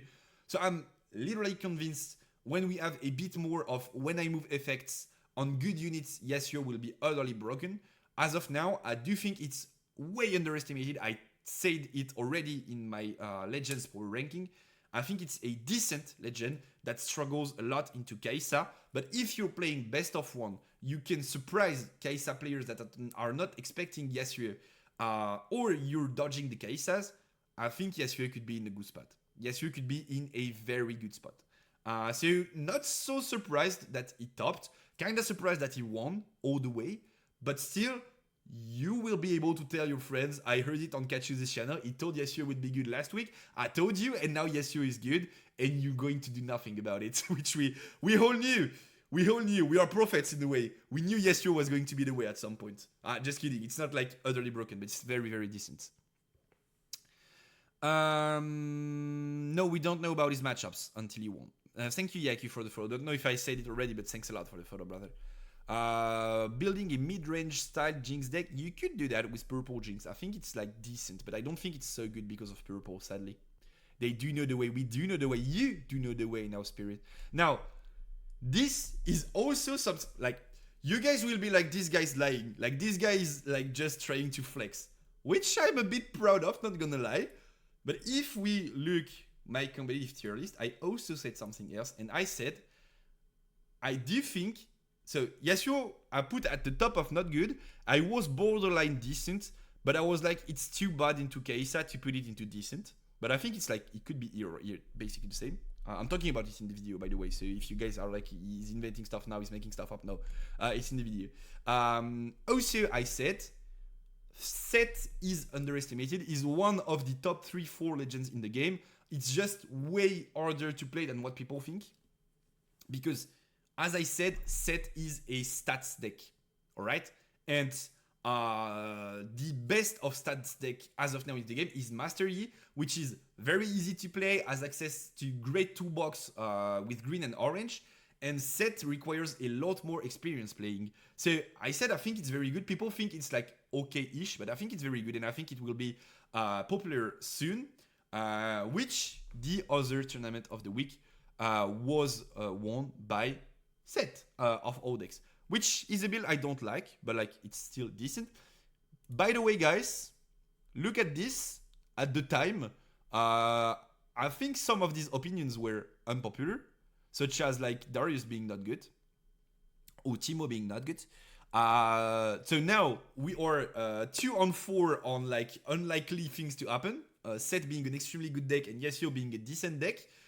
Just watch next days revealing Ari as an absolute top tier legend and Leona as a decent one if there's not many Kaisas around, and we will be able to check ends and flex a bit. Like, you know, this American streamer who goes like this on camera, who goes like TFT streamer who goes like this. We will be able to do this. Like flex on cam, right? Yo Faritas, how you doing, brother? How you brewing? How you doing? I feel Darius is good. I feel Darius is very high roll dependent. If you roll strong hands in the early game, you could win most matchups. If you roll a lower end in the early game, you probably lose the game, and there's nothing you can do about it. You need too much card economy to make a Darius work properly, in my opinion. Yeah, it's been a long time. Nice to have you here for it. We're English now, but I can translate if needed. So no worries. You can speak in French in the chat, and I will just translate for the English audience. So no problem. Just give me a bit of water, and I'll be back. Oh, my bad. I was trying to drink with this thingy on. Here we are. So yeah, 2-on-4. Just give me a bit of time so Leona becomes a decent deck and Ari becomes one of the best decks in the format. And then we'll be Robin walking, right? So yes, we're done talking about it. And the other legend I want to talk about is Seth, as I was saying right now. I think Seth is really good. And by the way, if you guys missed it, I've started a gameplay series on the channel where I'm filming my locals and I'm just like posting it kind of raw with just editing the scores and the people playing. The idea is just to show you gameplay and for me also to like try different decks at locals and rewatch my games to see if I made mistakes or if the game really went the way I think it did. And so we're talking about my Annie experience just later on, but I will be playing Seth at locals this Saturday evening. And so next week, you will have the videos of my tournament with Seth, most likely 3 rounds. And I'll try to give you feedback on what I think Seth does great and not great in the format. So feel free to go ahead and watch that. If you want to learn how to play a specific legend or something. I'm not saying I'm like extra good because I'm playing these legends for 1 or 2 tournaments. I think on Ari I'm like super duper good, but on like other legends I'm like decent. I have good fundamentals I think, but I'm not like really strong because I'm basically first timing them with you guys. But we can together get a quick idea on what this does and like maybe like watch these games. And I'm really glad that you guys like these videos because that's something I did not do on previous TCGs, and I think that's something that was missing. You guys actually seeing me play, and so we can debate and stuff. So feel free. There have already been some guys talking in the comments like, at this timing, why did you do that? What was your mindset? What were you thinking about? What were you playing around? Feel free to do so. Talk to me in the comments. Like, you made this move, I don't get why. And maybe sometime I'll be like, it was a shit move, my bad. But maybe sometimes I'll be like, okay, so there's an actual explanation, and I will tell you why I did this, and I was playing around this, and I think that's what I should have done in this particular spot. So yeah, if you guys like these videos, feel free to drop a like and to let me know, and I'll produce more in the upcoming weeks. Now, talking about Seth, I already talked about the legend last week, but I think Seth is one of the only legends in the game that can comfortably do this, and this is a big advantage. Oh god, what happened since last time, bro? You grew a beard. I grew a beard. I'm growing my hair right now. So yeah. So yeah, how you doing, Rises? Nice to have you here, brother. So glad to see you back. Some of my OG viewers that I like a lot. Thank you for being here, guys. Hope you're having a great Wednesday. So Seth is one of the only legends in the game that can do this, which is playing both champions and feeling good about it. And that's a very strong option, because for those who don't know here, after game 1, you have the ability to swap your champion. So let's say you start the matches with the yellow champion in your champion slot. Game 2, if the orange champion is stronger in this particular matchup, you can swap them out, put the yellow one in your deck, and put the orange one in the champion slot. And that's very, very important, because both of these champions are very good at doing different things. This champion is insane into Kai'Sa, like legit stupid into Kai'Sa. And this guy is insane into big bodies, which means rampy as of now. So it's very, very interesting that Seth is able to do this. Why is yellow Seth insane into Kai'Sa is rather simple. Yellow Seth is whenever there's a buff unit here with me, I get +1, and it's written on the card. Sorry, it's written on the card, a friendly unit. But what's very interesting is that this yellow Seth itself is a friendly unit. So whenever you buff this guy, it goes up to 6 might with the buff, and then 7 because it is a friendly unit in the location that is buffed. And so, as I've told already in other contents that you can watch on the channel, 7 might into Kai'Sa is a big problem for Kai'Sa, because it's basically the only way for her to remove this card is either by using several spells, which she does not want to do, or using a Kitchen Rain, which first of all, most players are not playing anymore. And second, if she does so, she needs to use 4 pings of a Kitchen Rain to just deal with this card that you can save with your legend ability. And she might not be able to clear the full boards apart from this card. So it's big problems for Kai'Sa, 7 might unit.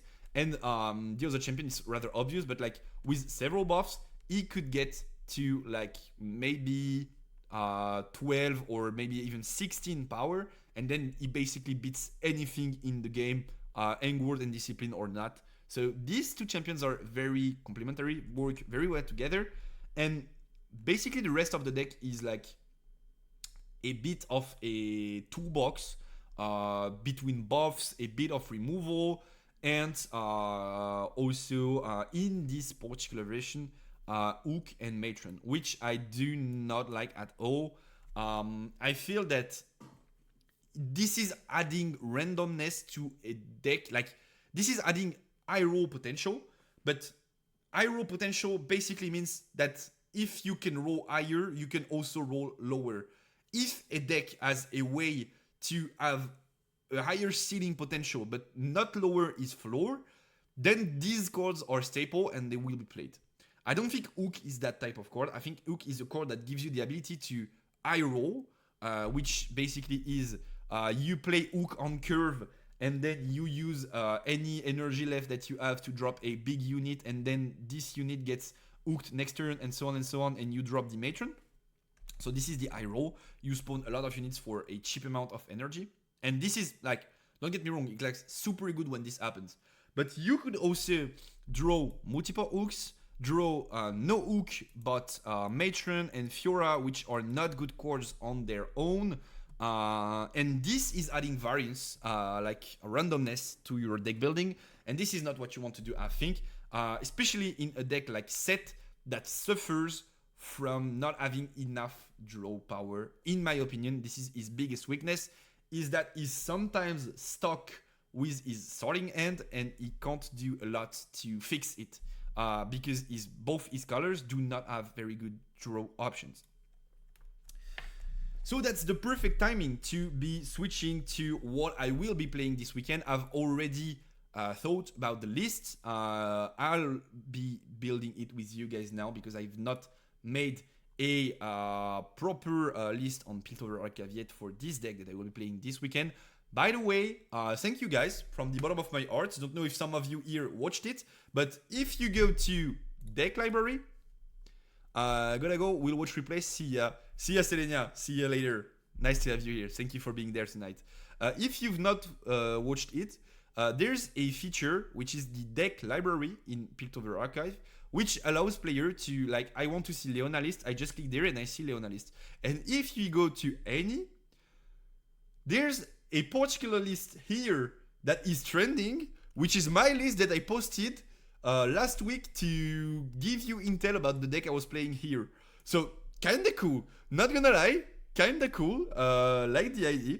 And so the set deck that I will be playing this Saturday will be among the lines of toolbox set, trying to stabilize the deck. I printed to try it. I also print your Ari deck. Let's go. Did you like Ari, by the way? Did you like trying it? I feel it's so strong, but it might be a bit hard to like get your hands on it, and you might have a tough time in the beginning. So my opinion is, once again, I love her. So nice, so nice. Glad you tried then.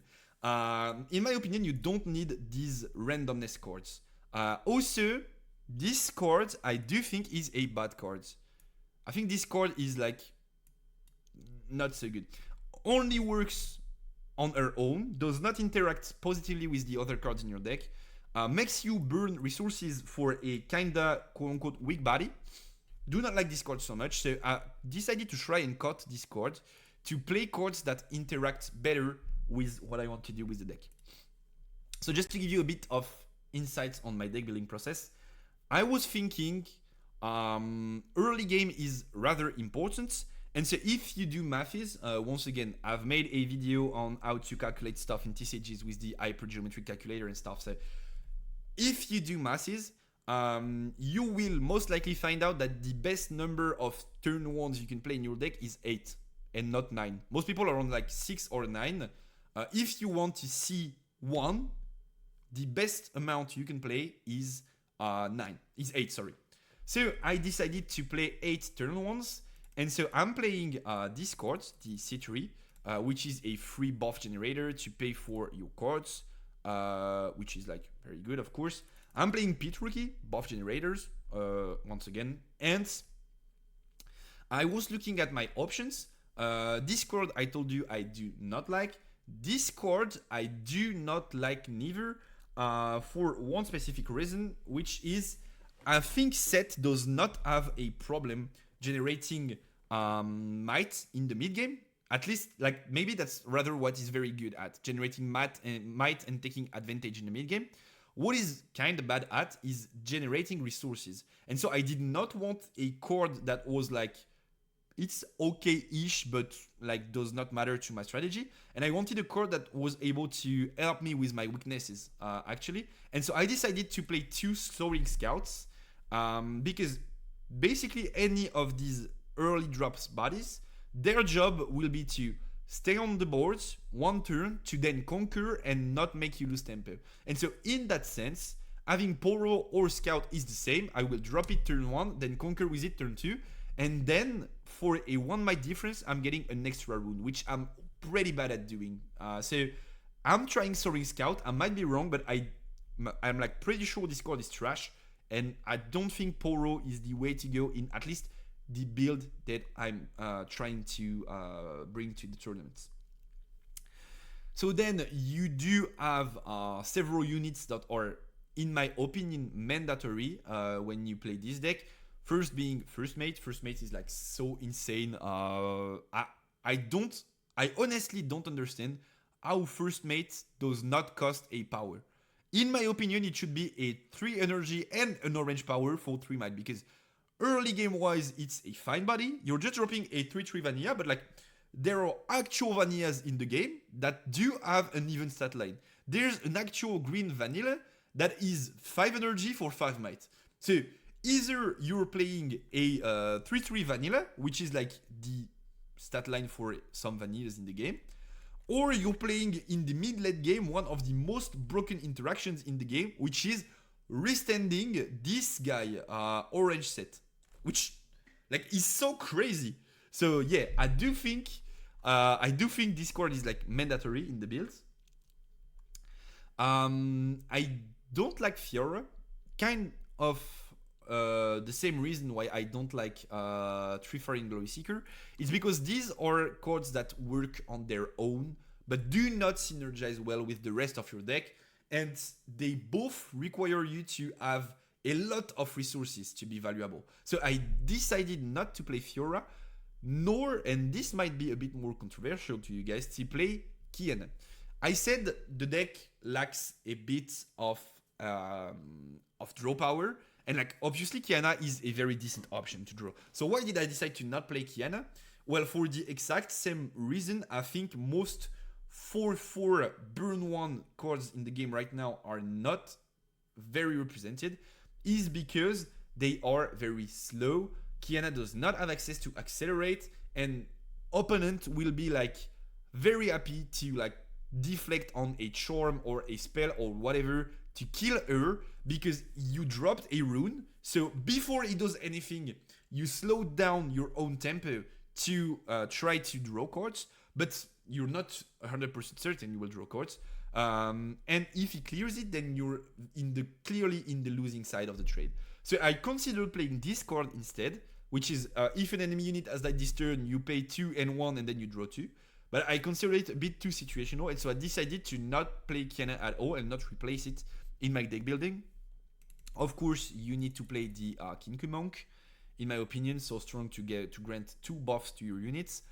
I'll be playing 3 of the yellow set and also 3 of the orange one. I do think you could only play 1 of the yellow set and put it into your champion zone, just as I think the guy did in this list. But I kind of want to try it a bit more and see if it's like very good in different situations or if it's only good in 2Ks.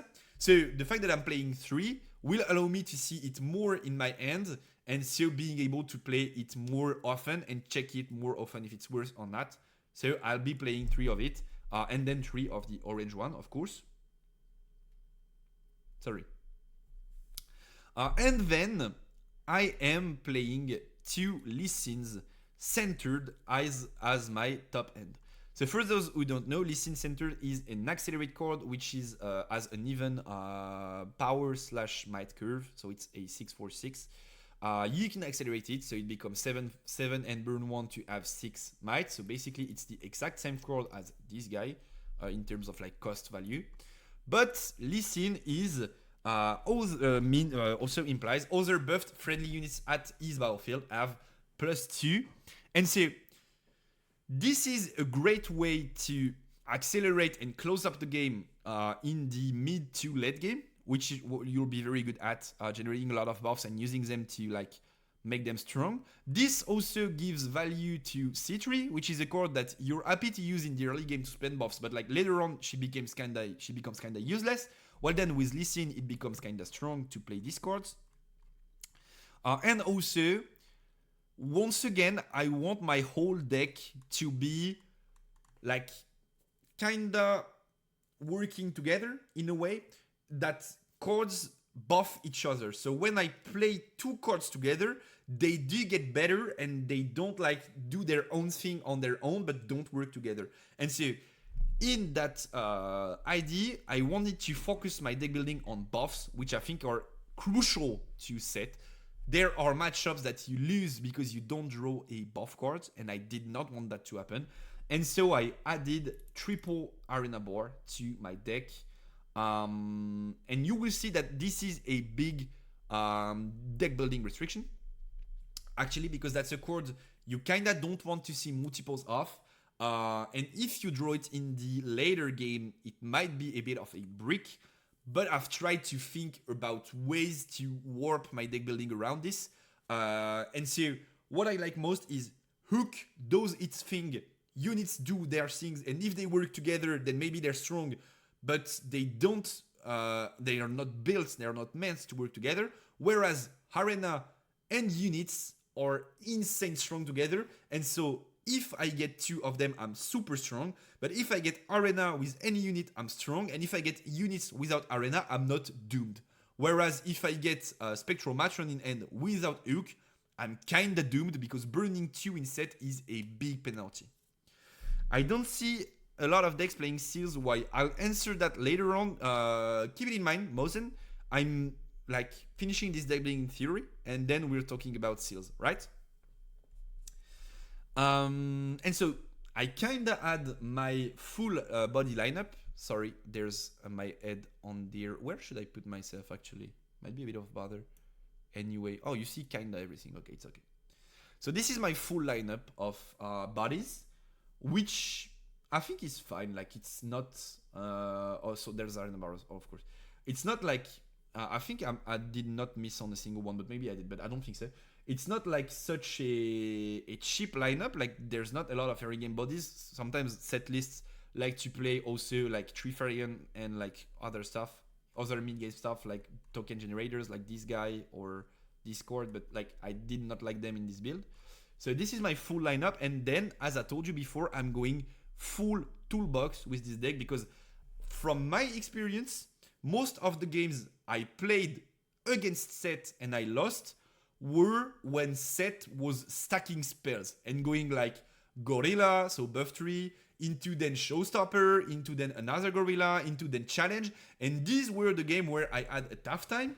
And when the games were like Set trying to smash his head into the wall and see if he has more might stats than the wall, then these were the games I had an easy time playing against Set. So I'll be trying to add as much spells as I can into the list to force interactions on my opponents, create opportunities for them to misplay, and then take advantage of it. And so I'm playing like 3 Showstopper, of course. I'm also playing 3 Confront. I think this card is so good. I don't see a single reason you would not play it. This is an action that allows you to draw a card. So basically, if you have dead mana, if you have energy you know you're not going to use during your turn, you can draw a card for free. And if you draw this card in the mid game, having like 6, 7, 8 runes, it's an insane draw because it will cycle itself. So it's like as if you did not draw it. But if you draw a body to go with it, it will land active and able to apply pressure on the battlefield. So I love this card. I don't see why it's not played. I like it so much. I will obviously be playing 3 Confront because in my opinion, it's one of the best orange cards in the game.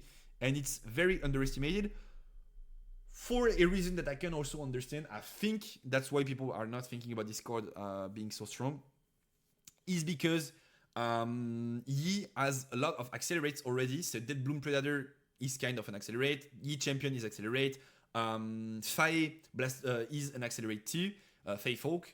And so they kind of don't need Confront because they do have accelerate printed on every single one of the cards, which is not the case for Set. So I think you should be on Confront. Not Sabotage. I think Sabotage belongs to the side deck because there are certain matchups where it's very important to have access to Sabotage, such as Time Warp matchups, for instance. But once again, Set is not a deck that draws a lot, that generates a lot of card advantage. It's more about how you manage to stick your units onto the boards. And like Sabotage is not only a rune that you lose to activate the card, but also a card that vanishes from your hand and you don't generate any resource with it. And so like, I don't think this card is like crucial to Set. I think it is crucial to certain matchups, which is why it's going to be in my sideboard for Saturday. Then I'm playing 3 Challenge, which I think is broken cards. Burning a power is a bit of a pain, but when you can play a champion that can go to like 12 might, why would you not play Challenge? Same for Eden Blade. Some of the time you will be able to use Eden Blade on your own bodies and draw cards, and that's very fine, especially to punish people that play Dreaming Tree, because like most green decks will have a game of Dreaming Tree against you because they think you cannot abuse this map, and then you can just go like Eden Blade on one of your own units into the Dreaming Tree to draw 3 cards, and in sets that's very insane to be able to draw 3.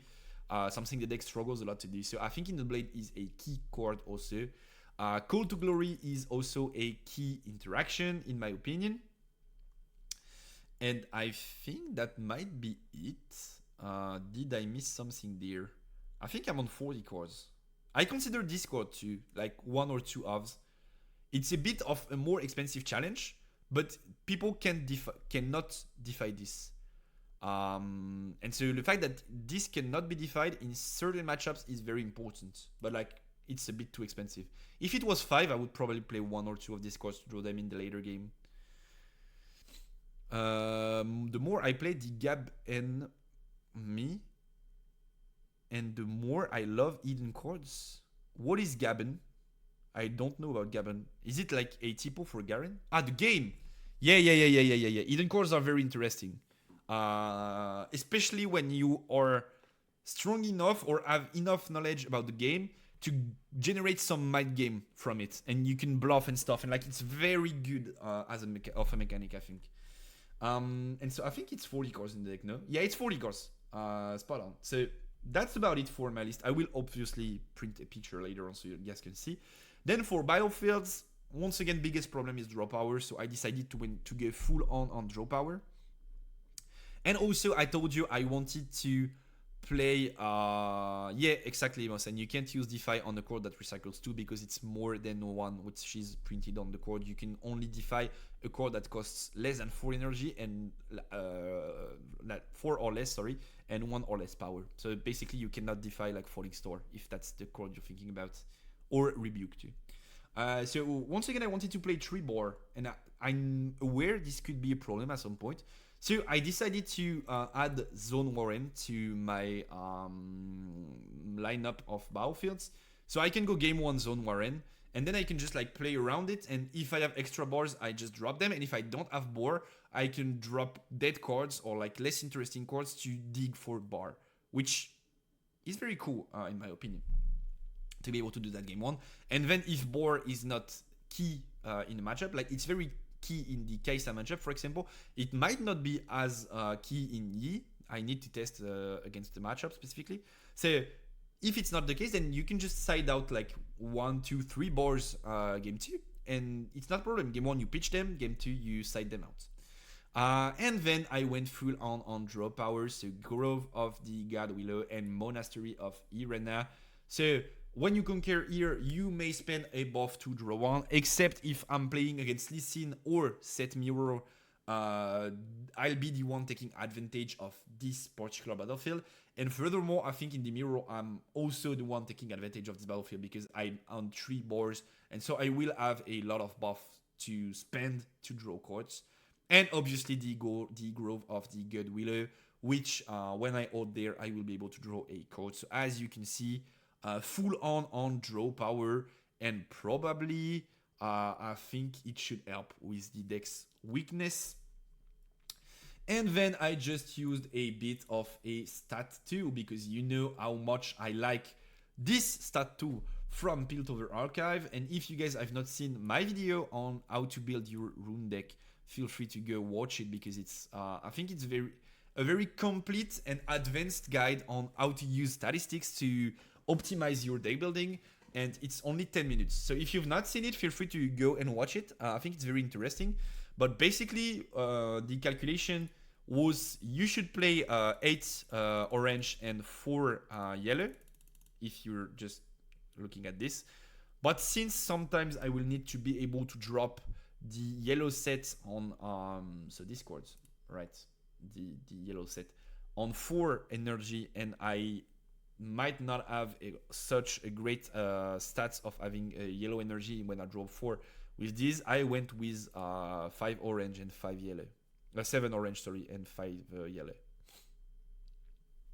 I really enjoy the fact that you are playing League of Legends music. Thank you, brother. Thank you. That's the spirit of the game, you know. You love the League universe. You have to play Riftbound, but you don't forget where you're coming from, right? Like, this playlist is so cool, though. And basically, the Arcan playlist is like so cool.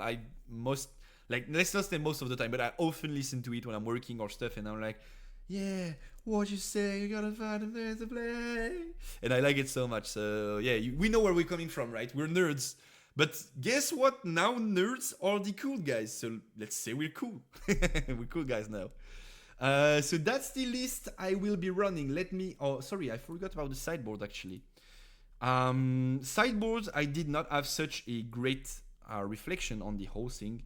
I want to play Sabotage because of like time warp matchups and stuff. So I really do want to play Sabotage.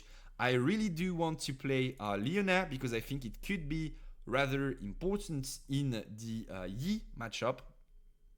Especially, I think it's very good to fight against Yi. And then the rest of the sideboard was like, I'm not so sure.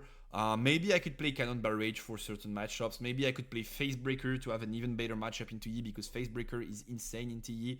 So not something I'm like 100% certain of. I could also play Unyielding to beat Kai'Sa, but I think Yellow Set is already such a big help in this matchup that I'm not so sure you need Unyielding to beat Kai'Sa.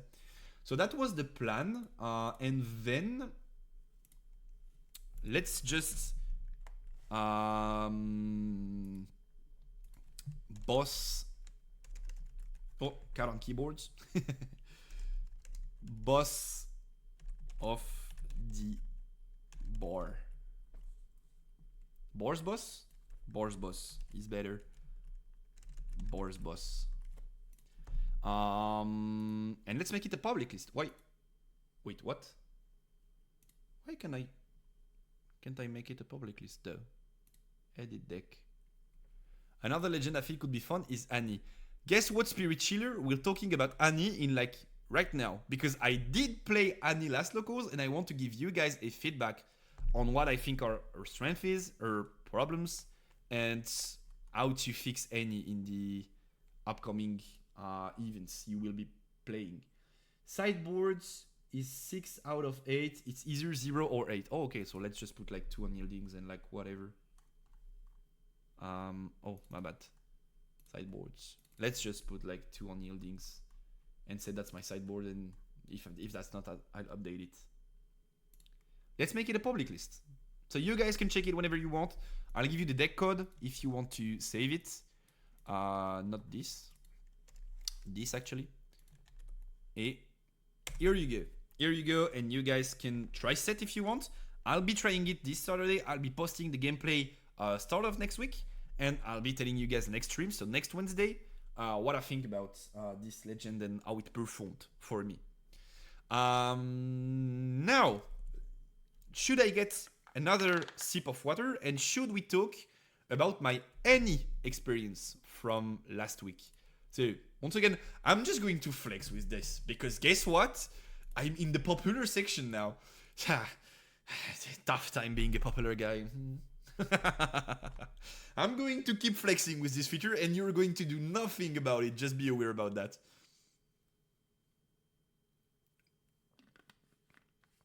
So, let me just get a visual for this deck, which will be easier to understand.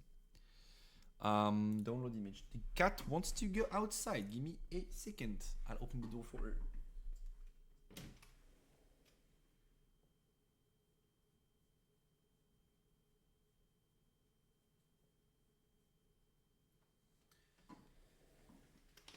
I tell you what, we are two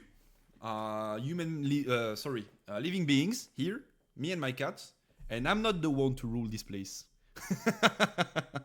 Sometimes you have to be aware about your weaknesses. I'm not the one that rules the place. I'm the maid here. So this can you see everything? Yeah, you can. This is the Annie list I was playing last Saturday at locals. Yeah, there's a cat emote. You know the way, my brother. You know the way. This is the list I was playing last Saturday at locals. It was interesting. It was actually funnier than I thought it would be to play. A bit gimmicky though. No sideboards because I did not have the time to build one actually. So I just like went no sideboards. And I ended up winning the locals. But I lost last round. So basically I was 2-0 and I was the only person being 2-0 because the other guys had a draw. And so I ended up losing the last round, but I won the locals somehow. So I went 2-1 against 2 Yeez and my high list actually that one of my friends was playing. You can see the games on the channel if you want it. Have a bit more insight about the gameplay. I obviously made a bit of misplays because I was starting with the deck. But some things I could already tell you. The deck kinda relies on having this guy and this guy resolve together. I lose against C.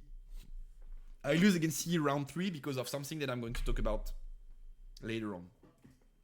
Oh, so Mosen, by the way, remind me after we talk about any, we're talking about seals because I did not answer your question, right?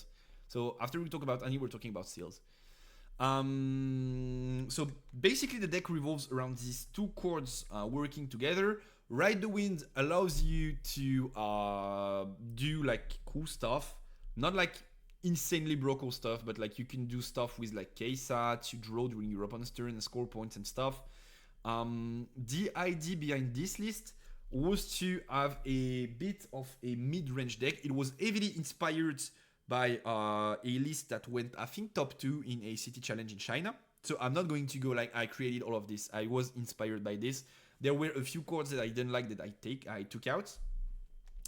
This chord felt very good, Morbid Return, because basically, as I was telling you, most of my games I ended up playing to find this interaction, and if I did find it, I would win the game. If I did not, it would be tough. And so this I added last minute. It was not in the deck list, but I kind of felt like this would feel like an extra Vi, in the sense like I'm playing 3 Vi's, but sometimes you have to drop one in the mid game to contest a big body, and then you kind of have to dig your deck for another one, and if you don't find it, it can be tough. So this was like kind of an extra Vi in my list, and it felt pretty great. Also, you do have a lot of ways to discard through Zone Warren, through Traveling Merchants. You draw with Kaisa, you draw with Voidseeker, you draw with Stack Deck, and you can use Inverted Timelines to discard your end and draw 4. So sometimes you also have to discard a Vi, and then knowing you can get it back is pretty cool. So maybe I could play like two or three of these, maybe 2, like for the later part of the game. It's very interesting. Don't you need a bit more 2-drops? Well, that's also something regarding Vi, is that you kinda don't want to drop Vi in the early game because it makes her killable for your opponent if you drop her. But like, if you play too many 2-drops, then you kinda lose space for your top end, which is also rather important in my opinion. So I felt like having the access to Morbid Return and like basically more Vi's would allow me to drop Vi in the early game and not feel too bad about it. So maybe this is a 2-off actually, after playing the deck. And before I was like, maybe I'll try it, not sure if it's good, but like I think it's maybe a 2-off. Rest of the deck, of the deck's lineup is like rather standard. This is a must-have. This is the best any champion. This is very good also, either to buff Darius or just to like bait for trades. This was surprisingly good. Just to give you a bit of intel on Discord, I did play Yasuo before, and I did not like Ghost so much in Yasuo because I felt like it had not many positive interactions in the metagame matchups. But what's very cool in Annie is that you can use Ghosts to bounce back to end 2 chords that are crucial to your strategy, that are Annie and Vi. Annie and Vi. So what happened most of the time, and like the only few times I was hesitating and I did not do it were misplays on my end. I was just bouncing my Annie and my Vi to my end to have the ability to play them again, either to go for the Vi Ride the Wind combo or to use Annie to access extra resources in the trash. So it was very interesting to be able to play Ghost in that sense, and I really liked the card, which I was not sold on it, to be fair. I kinda did not like Ghost in Yasuo when I was testing for it, and neither did I in MF. I did not like test MF, no need to do that, but I still don't like the cards in MF. But in this particular deck, it has interesting interactions. And then these cards were like super good, Kai'Sa and Darius. So the original list was on 2 Darius, and I felt like 3 were mandatory because most of the time you're fine playing 2 Dariuses in the game. It's such a strong interaction, and it's okay that it's expensive because anyway you restand 2 runes at the end of your turn. So going big trades and expensive units is not a problem for Annie. So this, I think 3 is the ideal number. This though is big pooper. Kai'Sa and Darius are really strong in almost all red decks. Yeah, I agree. I would consider Absolute Power as a stage since you do not have a good 2-drop to start. You can maximize your eye roll of stacked into helpful to have a good going first start. This is something you could consider. Yeah, I'll talk about battlefields later on, but this is something you could consider. I do have a great idea of what I want to do with my battlefields because once again, my objective, my goal, my purpose in the game is to resolve this. If I resolve this, most of the time I will win. I let my opponent commit. So like you go really fast early on, you get to 6 points. Then you let your opponents take control of the game because this is what most decks try to do in the current format. It's like make Kai'Sa, a Rampy, they get control later on. And then you go Vi, ride the win, and you seal the game. That's basically what you're trying to do with this deck, in my opinion. So these guys were very good. This guy was shit. I don't see a specific reason you would play this over extra utility, like maybe another flash or another return or whatever. Because whenever you need a unit, this guy is not good. It does not generate so much tempo.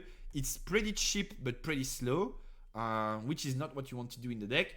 It does not synergize very well with your spell. It does not have a when I move effect. It does not have ganking with to combine with Ride the Wind. It does not generate anything on play. So I kind of disliked Noxus. To be fair, I would probably cut Noxus. I felt like every time I had to play the card, it was a big loss of tempo on my end, which I kind of hate. I'm a very tempo focused guy. This card I really liked. In certain matchups, players are trying to slow down the game, generate resources, and then you can just like burn your whole hand to pre-show them, and then they're like, okay, now I need to commit resources on the board to deal with what he's trying to do, and you go inverted timeline, and then you discard order, and they're on 4 cards, and they have to deal with everything that you've played so far, and that's very good. Also, something that you can do is like play hyper aggressive with like all your low end cards, and then you go like timeline to discard everything, draw 4, and then you still have the Annie Champion to access basically any spell in your deck because you've seen so much of your deck playing aggressive early on and then discarding and drawing 4. That's it's very good. Void Seeker, decent too. Fight or Flight is an utterly broken card. Rear Guard though, I was on Rear Guard because I felt like sometimes what you need later on is an accelerate, basically any accelerate, and that seals the game. Like let's say I'm on 6, I go whatever, take left field. My opponent is like, okay, I have an accelerate, I can clear this field anyway. And then you drop Rear Guard, you go into the other battlefield, and then they have to deal with like Rear Guard, your other battlefield, and your moving spells that threaten them to not be able to get into the battlefield. So I felt like Rear Guard was really good. In the original list, I think it was Pauti Poro, which I think is to make the Kai'Sa matchup a bit worse. But I was betting on the fact that people would not know a bit better, sorry. But I was betting on the fact that people would not know how to play against Annie, and I was right. And so I decided to play a fast-paced style instead of a like slower one, which I think anyway, playing Pauti is cool. But like if you try to take the game a bit slower against Kai'Sa, you will lose the game. So it's like most likely not a perfect idea to play Pauti Poro anyway. These spells felt pretty good. Obviously, Vite felt good. Merchant feels good. To be fair, there are merchant games and non-merchant games, and this card is like very important. If you could play like 5-6 of it, you would probably, because the fact that you are able to cycle, dig for your spells, dig for your cases, top ends and stuff is very, very cool. I like this card a lot. It's very good in Yasuo, it's very good in Annie. It's one of the best true energy drops in the game. And I've already talked about these guys. Now runes we don't care. It's just like 6-6 split because deck does not burn so much. You play some Edens and stuff, and like the stat is almost even. You have 9 cards that burn red with these guys, maybe 11 with this, but like I did not accelerate it so often. And then you you have Vite too. And then you have this card that burns purple, this card that burns purple that you sometimes play multiple times because of Ghost. And this card that most of the time when I was adding, I was burning purple because I knew I had more red burns in my deck, and also this card burns purple. So it's basically a 50-50 split. You could go like 7 red, 5 chaos, but like it does not have such a big importance in this deck. And so finally, last thing regarding battlefields is Zone Warren is to game 1 cycle. Generic battlefield does not give too many advantage to opponents. Allows you to cycle your decks to better cycle your deck than you would have done without it. Fuels your trash for this anyways, a good chords for this legend. And then it's like going first, going second basically. So Reverse Row is insane to protect this and this basically. Special thanks to this guy being in Reverse Row, and so whenever your opponent attacks you, you can trigger Reversal to move him back to base, and then since he moved, he discards ones and draws one. So this guy plus Reversal is like stupid. Also, Row protects your Kaisa, so it allows you to like draw extra cards in the upcoming turns. So very good. Once again, this idea of all the deck working together and not like everyone going in its own direction. And finally, Arena's Greatest, because once again, as I was telling you, I was playing a fast-paced style. I was using Ride the Winds mid-game to move Kaisa from one battlefield to another to draw extra cards and stuff. So I was playing a fast-paced style, and then this is the perfect battlefield to play an aggro gameplay because you get the extra point, and since you're going first and you're playing a fast deck, most of the time it's like very beneficial for you. So I was pretty happy with the lists. I think our Aini is probably the best aggro deck in the sense of aggro being I'm going to get to 8 points before you get to setup. And I think not a lot of decks can do that in the current metagame, and I think Annie can. Maybe is the best to be able to do so. So I really did like the experience. Now there are obvious problems with this deck, and I think on a competitive level, it is like decent, but will never be super duper good because it's too simple to read if the opponent knows how to play into it. So let's say I'm against Master Yi. Very common occurrence, right? Happens like very often. And this specific Master Yi is a smart man. And so not only does he know how to play any, but also he figured something that is very good in the format, and that is being able to beat big bodies. You do have Kaisa that is starting to play big bodies. You have Time Warp Ari that plays big bodies. Obviously, you have Ramp Yi. You have Aurora MF. Set is also a deck that's represented and that has big bodies. And so I'm going to give you a specific insight on a card that you don't see in that many lists as of now, but is utterly broken in the current format. And this card is, let me access the deck builder. This card is Rune Prison. Rune Prison, currently in the format, is an insane card. It's like super giga strong. It beats most of the top decks on its own. Like they go Deathbloom Predator, and it's the turn they need to come back in the game.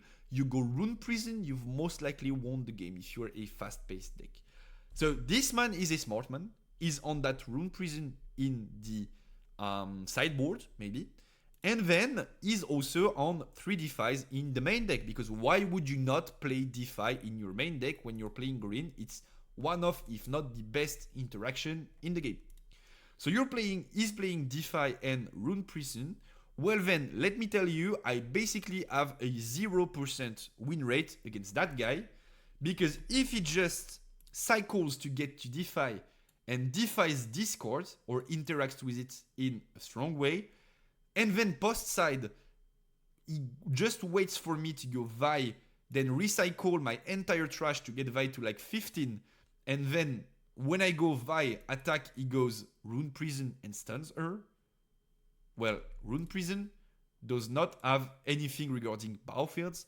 It does not have anything regarding ear or whatever. It's just stun. It's for the full turn, and your Vi won't be able to do anything, yet you still had to burn all of your trash to pump ore.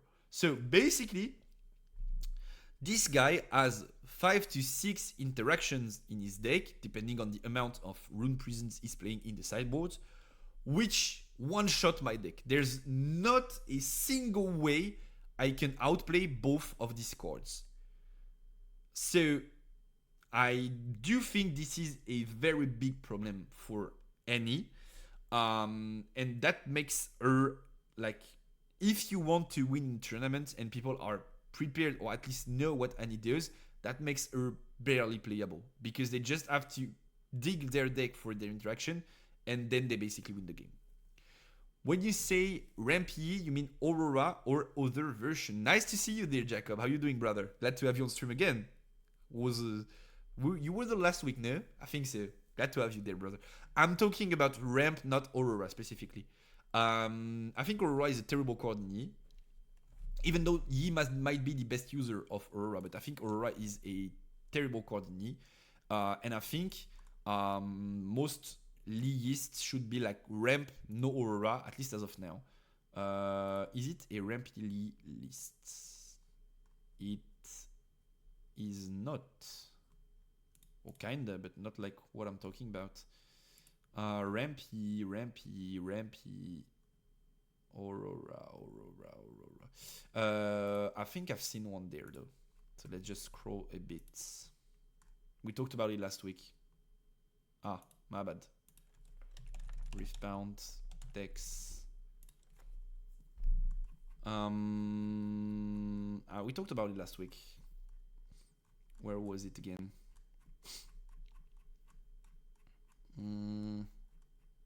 Yeah, this kind of list. Oh, this one has Aurora though. It's this one.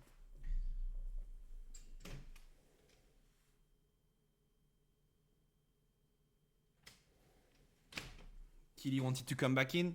So yeah, basically it's like RAM cards, so find your center, catalyst with like big top end units, and toolbox, which allows you to still play Power, to still play First Mate without being afraid of like inting your Aurora, eating them. And then like you still have the powerful top end cards. So it's basically what I'm calling Rampy as of now. Yeah, it's the one we were talking about last week. Yeah, exactly. Yeah, green really is a strong color. So as long as green is a strong color in Yi, and in my opinion, Ari, but like whatever, in Yi, and people have the opportunity to play both these cards, I don't see Annie winning a tournament.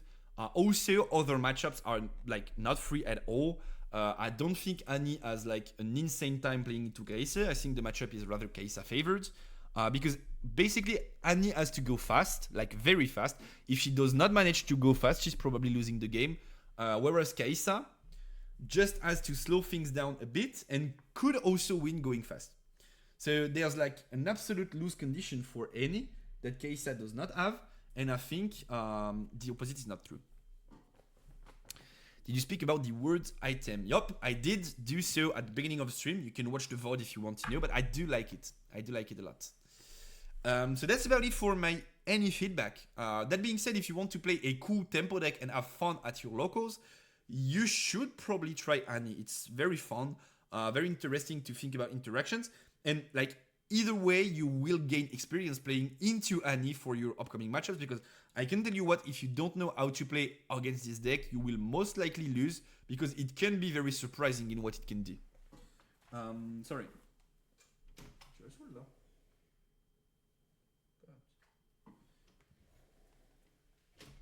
She's like in, out to check if I'm done streaming, but I'm not. Still about an hour and a half left, a bit less than that. So yeah, we talked Seth, we talked Annie. I think we're done. If you guys have any question regarding Annie, feel free to ask. If not, how about we start watching these beautiful top cut games for the Riftbound Trials 2. Oh, the seals, yeah, my bad. I was forgetting about the seals again. Sorry, Marvin. So basically, this I was before. Sweet. Let's go. Let's watch this game together and cast these games together. Before, like when the first leaks released, I was telling like my friends at locals and stuff that seals would be like expensive staples because I thought they were so strong cards. I think they are, but there are a few things that you don't want to do when playing Riftbound. One of them is drawing a dead card in the mid game, which seals are basically they're hyper good in the early game. They're like decent in the early mid game, and then that's it. If you draw them, they're dead cards. Also, they did not generate any advantage in terms of resources in the early game. Rather, you lose a bit of resources, and that's a big problem because, like, let me grab the pen. This allows me to generate a power, right? So let's say I'm playing it on like 3 runes. Then I go down to 2 runes, but I do have a free power. But the problem with that is that, like, let's say we're on 3 runes, so you're going second. For every turn of the game, you will have to basically pay an extra energy you could have had because you used this seal. So you burnt a rune, right? So I was on 3 runes. Then I use seal, I'm going to 2. Then next turn, I'm going to 4. I'm like channeling 2, right? But then I could have been on 5 if I was on the... I did not use the seal. So let's say this is seal. Here. I could have been on 5. Then the turn after that, so we go like this. I'll be on 6, but I could have been on 7, right? So I'll be on 6, but I could have been on 7. So far, nothing too complicated. Like you guys get that. So this means that this card, you want to play this as early as possible in the game to get value out of this. But the earlier you play it, the more energy you lose. Because this turn, I lost an energy. Instead of being on 5, I'm on 4. So neg 1 energy. The next turn, instead of being on 7, I'm on 6. So once again, I lose an energy. So now we're neg 2 energy. And then the turn after that one, we're neg 3. And so on and so on. So you want to play it really early to make full use of its capacity. But the earlier you play it, the more the resource differential with your opponent will be. The greater the differential will be because you are losing an energy a turn to pay for a power. So basically what this card allows you to do, the correct effect would be each turn pay an energy to generate a power. And then, if you think about that, it's like not so insane, right? So I don't think like... I think these cards are good. They have their applications. The fact that you are able to mana float in Darius makes them very interesting to activate the legend effect. So yeah, specifically about in Darius, Jacob, I agree with you. Specifically in Darius, they're very interesting because they allow you to activate Legion for free. So on 3 mana, you can play a 4 mana unit. And then you have to take into consideration the fact that this specific seal allowed you to be 1 mana ahead of curve. So it completely changes the calculations, right? Now, what I think it could be interesting for seals is there are 3 main resources, or at least like things you have to take into consideration in Riftbound. And these things are first tempo, so board states, who has the most unit, who has the most might, who is spreading its board presence. This is tempo basically, like shortened, but you get the idea. Resources, which is like amount of runes, amount of cards in hand. Basically that's resources, and then score. These are the 3 big things that you want to consider in Riftbound, and you want to find a balance between these 3 things, and sometimes like sacrifice one to get another. I think where seals shine the most is in decks that do generate a lot of resources on their own, such as Katchouze. Katchouze has an easy time generating resources, like drawing cards, having a lot of runes because of her legend effect. And so basically you could use seals to increase your board presence at the cost of your resources, because you already generate so much resources, you can sacrifice some. Because then your seals would allow you to play way more aggressively, play several spells in a turn, burn a lot of runes in a single turn, and not like be too far behind in resources because you were already so far ahead.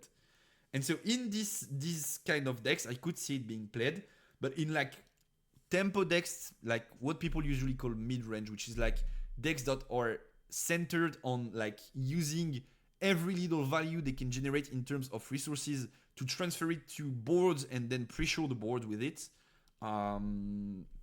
like set and like this kind of decks, I don't think sealed will be played because they are too expensive in the long run.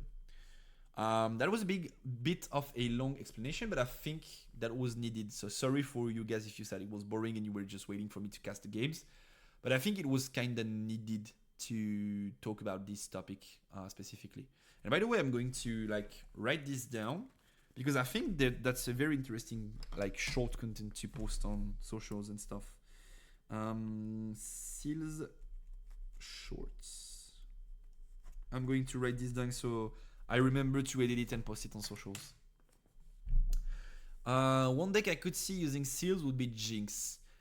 I don't think so, but I might be wrong, or we might disagree. But I don't think so, because just as I was telling you, I think Jinx is more in this range of decks that are very bad at generating resources anyway, and will burn through all those resources to try and take control over the boards.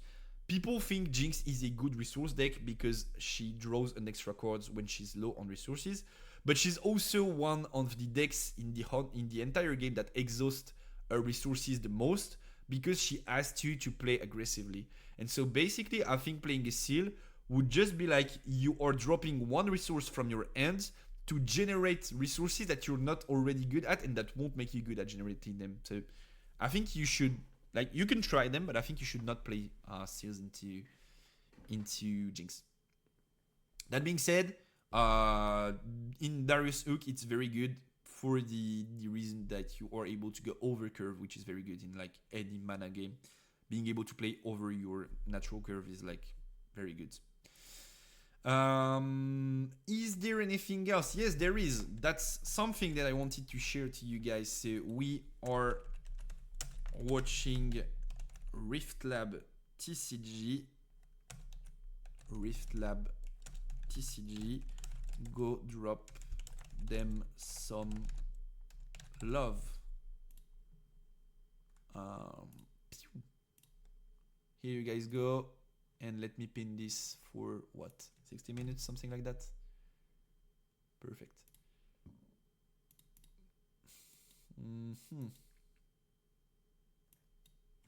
60, enter.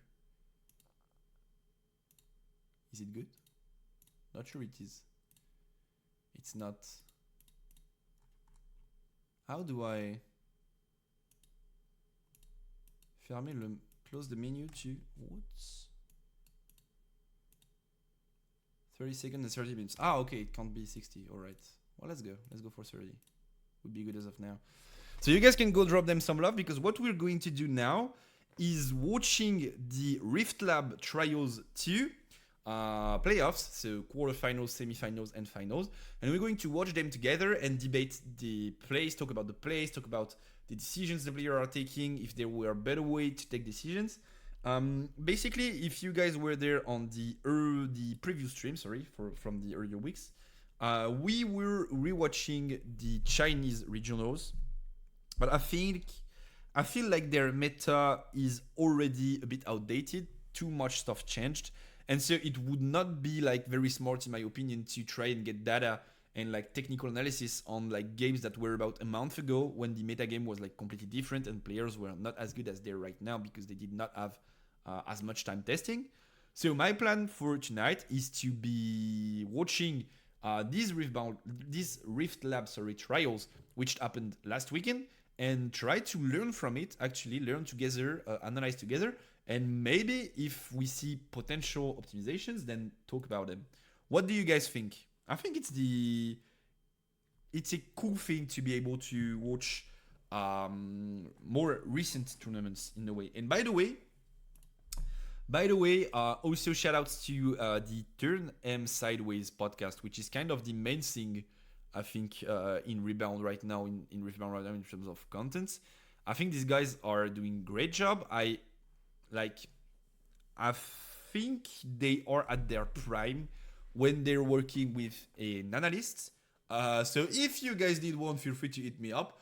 But like, I think they're very, very good at animating and talking Riftbound, and then they need someone really good at the game to be able to have a perfect combination of talents. But thanks to them for creating so much content and hyping the game up and casting these games, because it was on their channel and will be using their VOD. So thanks to them for that. I love this kind of content. I do love it too. I know that it sometimes gets boring for some people. Oh, the timer was wrong. It was a bait. It's 9:32 and then the game starts. I do love this type of content. I think that's how you get better at a game. It's like, of course you have to play, but you also have to try and learn and understand how things work. But there's Ari in top 8. Oh, I think it's time warp shit. I think it's time warp shit because of the Ari champion. Let me put myself somewhere where I'm not like hiding things you want to see. Where's that? Like, not here, of course, not here. Maybe I could just go there, no? Like in the middle of the scores. Here? What do you think about here, guys? I think this is fine though. You don't need to see the legends, you see them on the board anyway. This could be fine. I'm like the king of the board. I'm like, you guys are under me. I'm boss in town. What do you think about Time Warp Ari? I do have a full video on my channel, which I can hook you up with, Jacob Meister, which is literally called, the thumbnail says Time Warp is bait. I think Time Warp is a like decent chord, but like building your entire strategy around it is like very bad, and I don't like it. And I think Ari has a way better build than Time Warp Ari, but people are sleeping on it. First, one, because it's very hard to play, and so they feel like it's not strong, but just they're not good enough to make it work. Sorry, it might seem a bit like, I'm the boss and stuff, like, but that's not it. I'll be saying the exact same thing regarding myself and like my Annie gameplay and stuff, and like I'm not good enough to make the deck work too sometimes. So, like, it's not criticizing people, it's just like trying to be objective on what's strong and what's not. Oh, Kitty Cat wants to come in.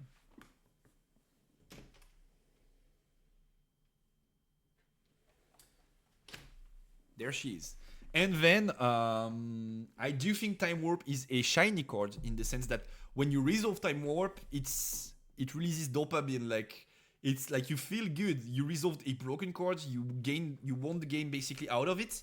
So it's like a card that people like to play. And most of the time, it's a bias that people don't take into consideration. It's like, it feels good to play this card, so people tend to play it more and overvalue it. Well, it's just like decent, but it's not like the build-up you need to make Time Warp work makes it so that you probably can't win when you're behind the game because of Time Warp. Well, anyways, feel free to watch the video if you want to. There's a full analysis on why I think Ari is better without Time Warp. Now, is this a game or just a HUD they make? I think I'm not so sure though. Actually not sure, so I don't want to. I think it's like custom tabletop simulator. They force, quote unquote, on the player to make it look like that, but I'm not like 100% certain, and I'm not a online games guy, so not trying to be wrong there. So we do have Ari into Kaisa, something that I like to talk about, and you guys know about it if you've watched the streams already. If you've not, well, you're welcome. Something that I like to talk about before the game is what are the win conditions, and I do think it's Time Warp Ari, so I'm going to be considering this is Time Warp Ari, and if it's not, then maybe the win conditions are different.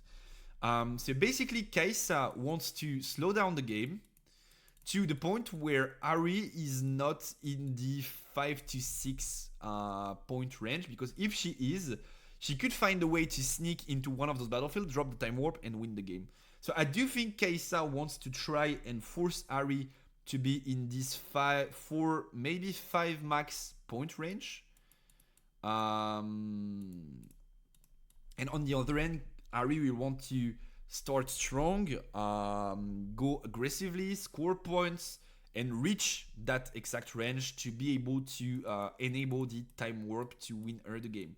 So that's the first thing. Second thing Kaisa has to be aware about is Ari's big bodies, such as Thousand Tails Watcher, such as Fifolk.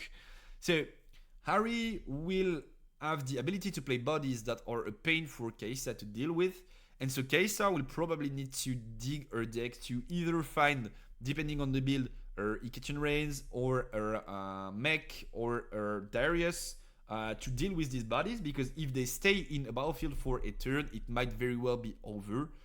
So first thing first, preventing Ari from scoring points in the early game, and then preventing Ari from holding with her big bodies in the mid to late game.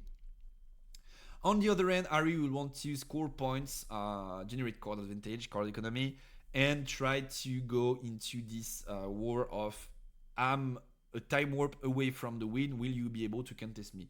If she manages to do that, she could probably win this game, but we'll see.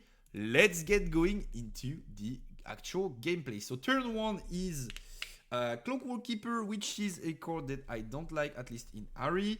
I think in Yi it's decent. That being said, this Ari build is close to what ramp Yi could achieve or try to achieve. So this card is fine, I guess, in this list. And then on the other end, we do have a Ravenbloom Student, which is an insane card into Kaisa and a card that is able to contest basically anything that Ari would be able to play up until the mid game. So a very strong card that works very well with Stupefy, that works very well with what's the name? Consult the Past if she plays it, with Extech Ray, with Void Seeker. Very strong card overall. Don't we have end size though? Not having end size is a problem if we can't see it. Like, do we not have end size available? Or am I just blind? Wait, where did this card come from? Oh, it's just the I'm stupid. Lol.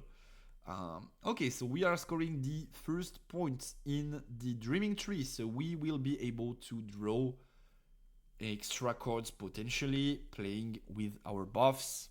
I don't see end size 2. Okay, so that's actually a problem. Like, shiny overlay is cool. Maybe they hide it because you could stream snipe the end watching this POV, because you see cards from the top and then maybe you could stream snipe. That might be something like that, so they had to hide it. So that's a problem actually. It's very important to be able to see end size, to like understand who's in the lead. Is there any number somewhere that we could check for? I don't think we will see end size anyway. So we'll have to do without it and see how this goes. So Ari is scoring her first points, which is kind of important there. Because, okay, so first, the fact that Kaisa does not use this energy to kill this guy and prevent Ari from scoring a point means two things. First, she does not have access to Extech Ray, because she would have 100% used it. It's free, you don't burn the power because of the Kaisa legend, and you prevent Ari from scoring a point. And once again, the main focus of Kaisa in this game should be to prevent Ari to score early points. So this would have been really good. And also another reason to make sure you blast, so you use the spell to damage his body, is that it's going into the Dreaming Tree. So if Ari has access to any targeting cards, which she does, she has access to the Stupefy, she will be able to cycle through her deck and draw cards, and Kaisa wants to avoid that as much as possible. So right now, very good play from Ari. Basically, like simple play, but very much intel gained on display. And so she will be able to use Stupefy to draw 2 cards for 1 energy, targeting her Clockwork, and then she will pass. Probably does she have 1 or several buffs in hand. Ideal one would be Discipline, and then she could value once again this Dreaming Tree to draw 1 or 2 extra cards during this turn, which would be very good. Would be very, very good.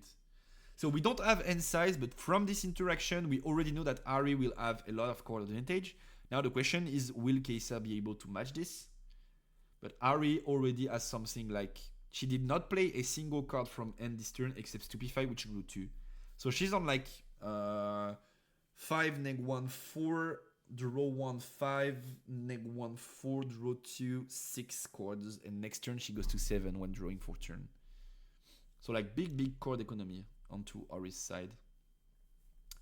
And also something that I did not get the chance to talk about is the fact that Ari is in the lead tempo wise because she points wise because she started. And so the example I'm using every time is I'm saying Kai'Sa is a half point behind, which is like not like exactly correct, but the idea is if they both hold their ground for the whole game, so one takes a battlefield and the other takes the other one, they will go like Ari goes to 1, then Kai'Sa goes to 1, then Ari goes to 2, then Kai'Sa goes to 2, and so on, until Ari gets to 8 and Kai'Sa is still at 7 and Ari wins.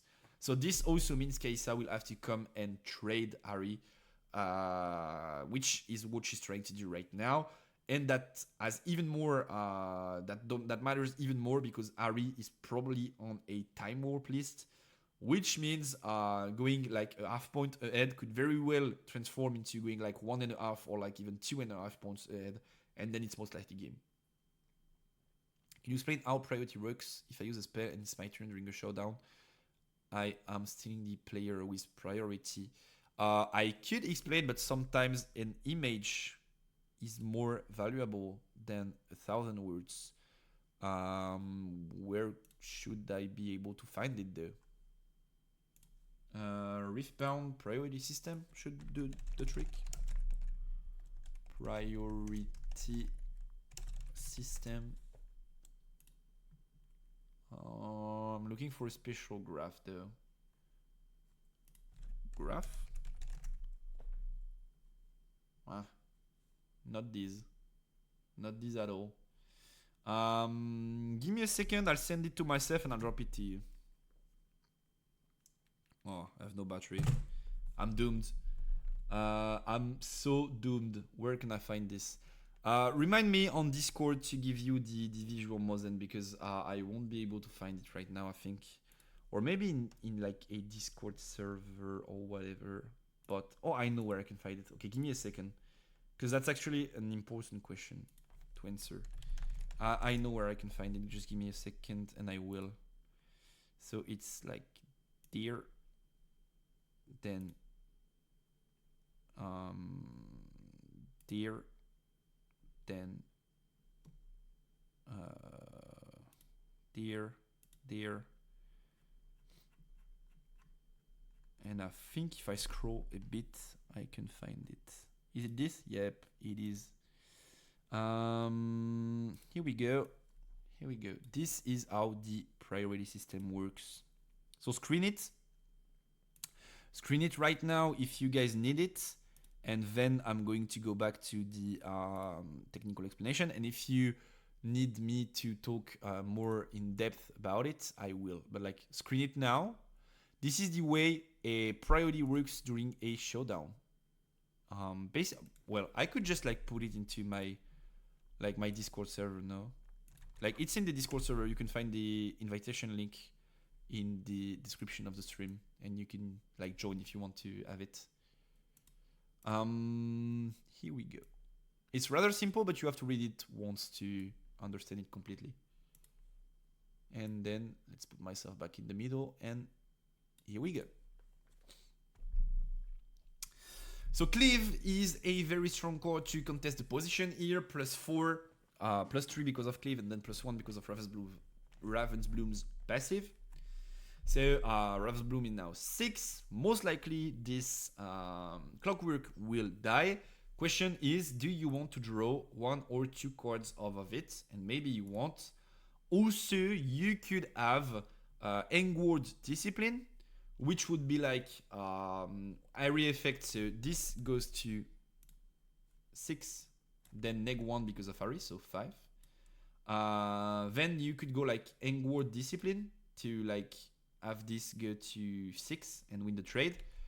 Or you could go Smokescreen on this Raven Bloom to put it back to 1, and then you win the trade as 2 into 1. So you have ways to win this fight, but these do require you to have a lot of resources to use from hand. So this is probably not something you want to do, except if you consider the fact that this Raven Bloom, this Kaisa player did not use Execray last turn. So maybe it does not have access to spells, and then maybe winning this fight could be very important. So maybe actually you want to buff if you have the opportunity to. Smokescreen is a bit more like maybe not something you want to do because you will stay at 2, and then if you go Smokescreen and the opposing player goes like Extech Ray or Void Seeker, you're doomed. You lost Voxcream, you lost Smokescreen, you lost a rune, and you lost your body still. So I probably wouldn't go Smokescreen there, but I would for like almost certain go Engward Discipline if I had those. Could you win if the 8 point is Green Ares effect? Yup. Effects that generate a point win you the game. So yup, you would. So are we buffing? So it's Legend Trigger, then this gets to 5, and do we use the buff here? I think anyway, if you have like Discipline, you will draw 2 cards anyway, so might as well use it now. So this is now 5, and he said it's good. So is he thinking about smoke screening? I think smoke screen would be a misplay, and I think buffs would be an actual good play. So yeah, we are going with the buff line. So we are going Engwards, and then Kaisa has the opportunity to respond. Will she respond? If she does not have a spell here, it's very tough. Did he draw with Engwards? Yeah, he probably did, and I did not notice it. And now he's tapping an extra one to go Engward again. Engward would be cool. But I think Discipline would be even better, no? Would be sick. And also, this Clockwork would remain at 6 might until the end of the turn. Which would mean is not okay, so it is indeed Discipline. So we went the buff line and we drew an Engward. We saw the card actually. So is it because we are spec mode? I think it's because we are spec mode, so that's why they're hiding. And we do have this Stupefy, so we will draw an extra card, and we will kill this Clockwork, because then Ravenbloom will get 1 and get to 6, and this guy loses 1, gets to 5. That's still a decent interaction for Ari, because she drew 2 cards, one of Discipline, one of Engward because of the battlefield, and also Kaisa was forced to use Stupefy twice on to use Stupefy on this Clockwork.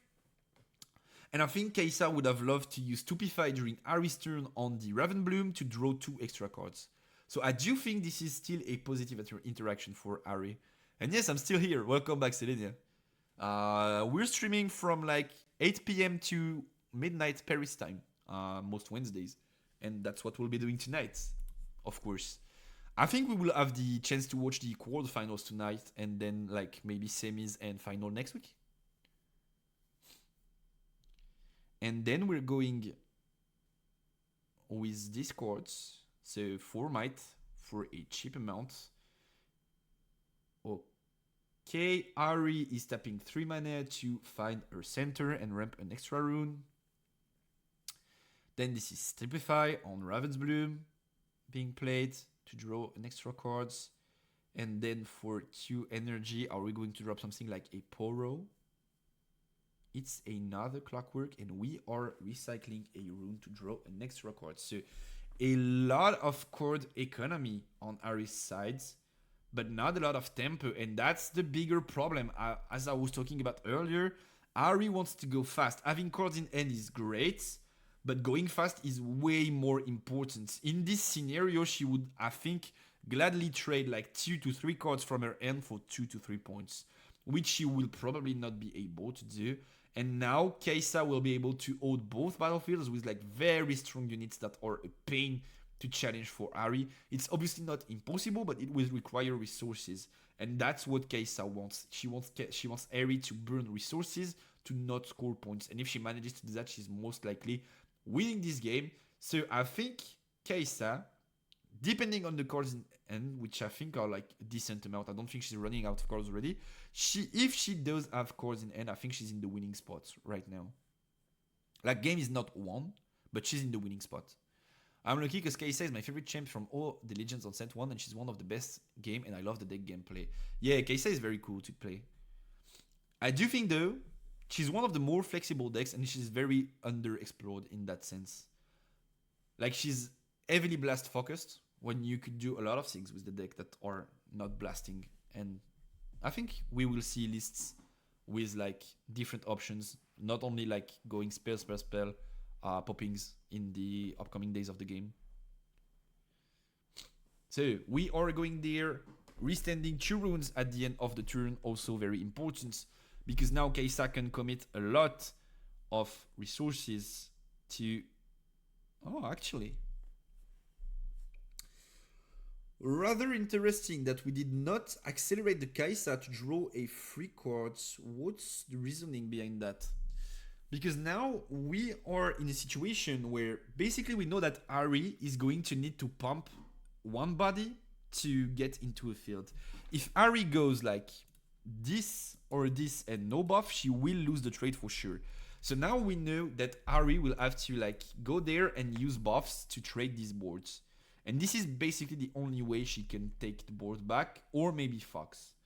But if she does this, and like this is like 4 to 6 mites, like whatever, doesn't like playing this Kai'Sa in base expose us to getting charmed there, and then losing the Kai'Sa for free because we're attacker, and then we're losing into the Ari Legend passive. I think that's something they could have taken into consideration, is like keeping this there, and like anyway, Ari's full tapped. So your Kai'Sa is 100% sure to draw. So you probably want to accelerate Kai'Sa, then go Kai'Sa there, draw cards, and keep this guy in base for later on. But maybe they want to keep the mana to play Void Seeker though, because they will withstand 2 and then they're on 3. Whereas if they accelerate Kai'Sa, they're on like 0, but they could also not play Pautiporo, which I think does not have such an impact there. So probably I'm going for Kai'Sa draw first and then thinking. I kind of disagree with this dropping Kai'Sa Legend in base. Let's see if the scenario I was thinking about happens and then Ari goes like pump into Charm. That would be worst case scenario. But anyways, even though Kai'Sa does not get punished the way I imagine it could happen, I still think it's like a better play to go Kai'Sa, accelerate and draw cards in this scenario. Both players are thinking here. I should, by the way, always do this, I think. Like go 1.5 times speed. And so yeah, that's what we were talking about so far. So we are going there with our Clockwork Keeper. We know because we're spec mode, but like most likely, since she drew so much Ari as buffs, we know she has Engwards. So she's going to go Engward there. Then it's +4. She will draw a card. It's 4, sorry, not +4. And then does this win the trade? No, it's going to be Void Seeker. Okay, so I think the play was actually accelerate Kai'Sa, not drop Pautiporo and then Void Seeker, which is going to get defied anyway. So Kai'Sa does not have a way to deal with this Clockwork Keeper. And then we are going to score. We are going to draw to put Ravenbloom in base. And we're going to pass turn with 4 mana open. So no Charm to punish that Kai'Sa, which is like good for Kai'Sa. But now Kai'Sa does not have any free way to generate card advantage, because if she goes there, she goes -1, she's on 3, any buff kills her. So you need cards to back up or push. And you can't go there because you held, so you can't conquer this turn. So this Kai'Sa is losing value over time, whereas she could already have drawn a card and be holding there. So I kind of disagree with the way Kai'Sa played this turn, the turn before. But let's see if he finds a solution now. At least he's ahead in like points. Presto did not score. He did score. He did score. We have the Falling Star being played. We will see the Discipline going on to Ravenbloom to protect the body. And we will have the Retreat. This is such a strong...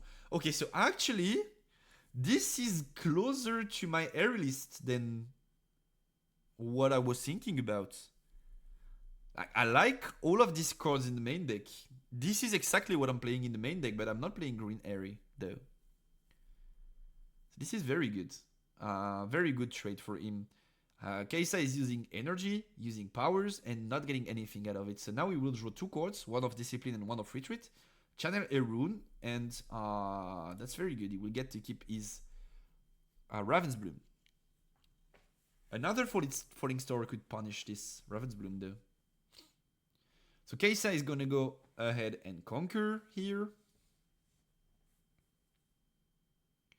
Which there's not much you can do about it now that you've had to take this Falling Star head-on. So he's going to draw an extra cards of Kaisa's effects. And now he's thinking. He's on 7 mana. So he could be able to drop like Mech, which would probably seal the game. If he drops Mech now. But is he playing Mech? Something really interesting when you cast is having access to the player's deck list, so you can give like a proper analysis of what's going on. But if he's on Mech, so Mech is the 7/8 vanilla, 7 energy cost, no power cost, and 8 might card, which is played in like some case lists because of E and stuff, and you have to beat down big bodies in the current formats. So both players thinking. Kaisa thinking a lot actually. Maybe she DC'd or something. Like disconnected. And then we are recalling this Legion to be able to conquer next turn and generate extra runes, maybe. And since we're so far ahead in points, it's 5-2. Once again, I told you, Kaisa will be in the driver's seat if she gets the ability to control Ari's early point generation, which she did perfectly.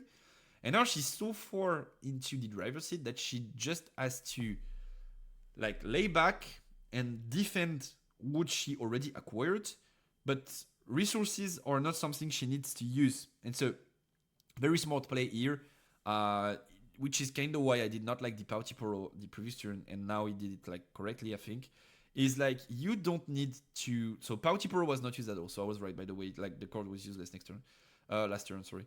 But you kind of don't have to use resources because you're in the lead. So your opponent is the one who needs to come at you. And if you have resources to answer his plays, so if you have open runes during his turn, then you're in a very good spot because he has to fight, but he knows there will be potentially a strong reply that he can't match. So he needs to burn a lot of resources to make sure he gets there.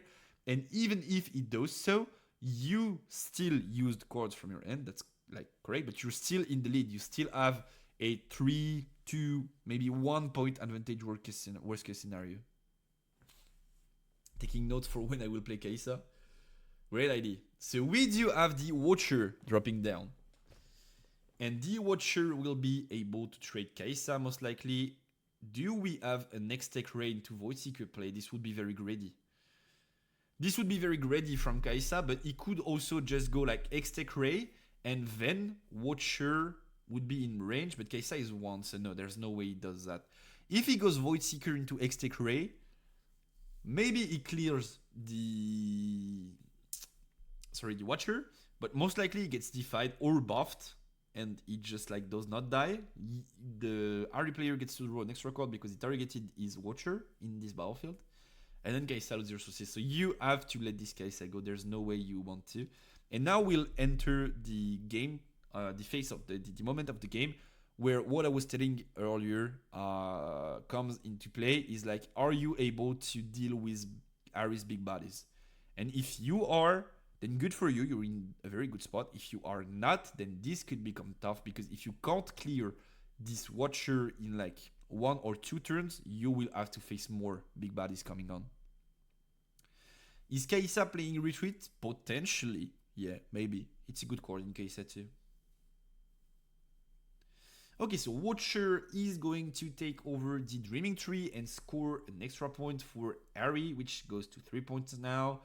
And we do play the Charm, so the punishment was possible last turn for Kaisa. She could have been punished, she did not get punished. Hopefully, I think Harry just drew this Charm actually. But now it has a big impact because he's taking over the full board and this card is most likely dying right now. X-Tech Ray? Or is he going X-Tech Ray on his own unit to draw a card? Is that the play? It's the smokescreen combination. So we are betting on the fact that Harry does not have a single way to play around the smokescreen. We could go DeFi. I think we used only 2 end words right now, so we could also have the third one, or we could also have the retreat, which would be super good here. So actually going smokescreen there is very ballsy on Kaisa's side. I think you don't have to go for such a desperate play right here, except if he has like 1-2 cards in hand, but I don't think he has to. So what he's trying to accomplish is like dropping the Watchers to 3 else and then like killing it. But if there's any interaction, it's going to be very tough for Harry, for Kaisa, sorry. And there is the DeFi! And there comes the DeFi, and we have another smokescreen! Wait, what the fuck is going on? And we do have another smokescreen, so we were actually not too afraid of being punished there. But still, it's losing, no? Because this Ravenbloom is in base is now pumped by DeFi and Charm. It is now pumped by DeFi and Charm. So you will lose your unit to Ravenbloom and then you will have to fight with like very few runes and a Pouty Poro, which in this scenario, sorry, excuse my wording, but is more of a shitty Poro than Pouty. What? Oh, that was so insane there. So we played around the double smokescreen. Okay. Kinda interesting. So these Watchers will die. And then we will see the Ravenbloom trading with this Noxious Legion. And I think it's still a very decent trade for Harry. I think it's still decent. The only thing that could be a problem, and maybe, and if Kaisa has access to this card right now, Harry is in trouble, is any card like Darius that would be an accelerate card, and then you could just go like accelerate into Ravenbloom, Pouty, conquer the other battlefield, and game over. So in my opinion, this Kaisa right now has access to an accelerate card that can beat this Ravenbloom, and it's already checkmate. I think that's what he was trying to do here. Hello, Nathan. How you doing, brother? Nice to see you here. I'm good. I'm good. Very, very good. Nathan Charavella, is that it? Nice to see you here, brother. So I think she has access to an accelerate card right now. We do play the Legion. We don't, and we're passing turn. Oh, this, it's terrible. It's terrible. What were you playing, Nathan? Did you play in the tournaments? Is there someone called Randy? Soul Boy. And the finals is, I don't know what the finals is. We'll see. So now it's very terrible actually, because Harry has resources as the lead. Kaisa is not in range to win the game, and Harry will get back in terms of like board states. If she has access to another charm, and remember she drew half of her deck, it's going to be tough. It's going to be tough. I lose in top 8 on the brick. Oh, sad. Sad. But still GG's. Great to get the top 8. Kaisa player trade Raven and his Poro, so Harry is not at 5. He can't trade because of Harry's legend ability, which like the Poro would go to 1 and then the Poro would just die. So you know he can't trade right now. Alright, so I think Harry might be winning this game 1. she might very well be winning this game one. She just need to generate enough boards this turn to be able to not crumble next turn. And if she manages to do so, game is over. Very, very interesting. I don't like this double smoke screen play. I think it's a big mistake on Katchouze's side. It was too greedy, way, way too greedy. And did not achieve so much. I think the only way I like this play is you know you have Darius or something, and then you just drop it. And then maybe I like this play. And now you will have to come and fight Ahri plus Clockwork plus Ravenbloom plus 1 mana open for a potential Engord or like Stupefy or Retreat, or like there's tons of spells that do interact in favor of Ahri here. And this is not a board you want to fight with, especially because you told your opponent last turn that you don't have any accelerate in hand. Otherwise, you would have just won the game. If you had Darius, if you had Watcher, if you had Kai'Sa, game was over. So you told your opponent, I'm on top deck. And Ahri is making the best out of this information and decides to stack onto a battlefield, because next turn, if you don't play clear the battlefield enough, time warp is game. That's very interesting the way Ahri is playing this turn. I think she's analyzing her win conditions pretty well. That being said, I lie, she won't have enough runes open to play time warp. So it's not like over on a time warp next turn. But like she's not, Katchouze is not on in a good spot. Did we draw the accelerate there? We are trying to. We are desperately trying to with this Yordle. It is a Void Seeker that has been drawn, and we are going to be seeing the third DeFi. And then that's exactly what we were talking about. Will you be able to clear this battlefield with such a shallow board? And the answer is no, you won't. You definitely won't. And then Ahri is back in the driver's spot. Falling Star being played. We are going to be clearing the Ravenbloom and applying 3 damages onto the Ahri. And then we will be able to clear everything with this Falling Star. Okay, that's a great turn following these 2 spells. Actually, that's weird that Kai'Sa still has so many spells available. But we've seen X-Tech Ray, we've seen double Smoke Screen, we've seen double Falling Star, we've seen, I think, 3 Void Seekers.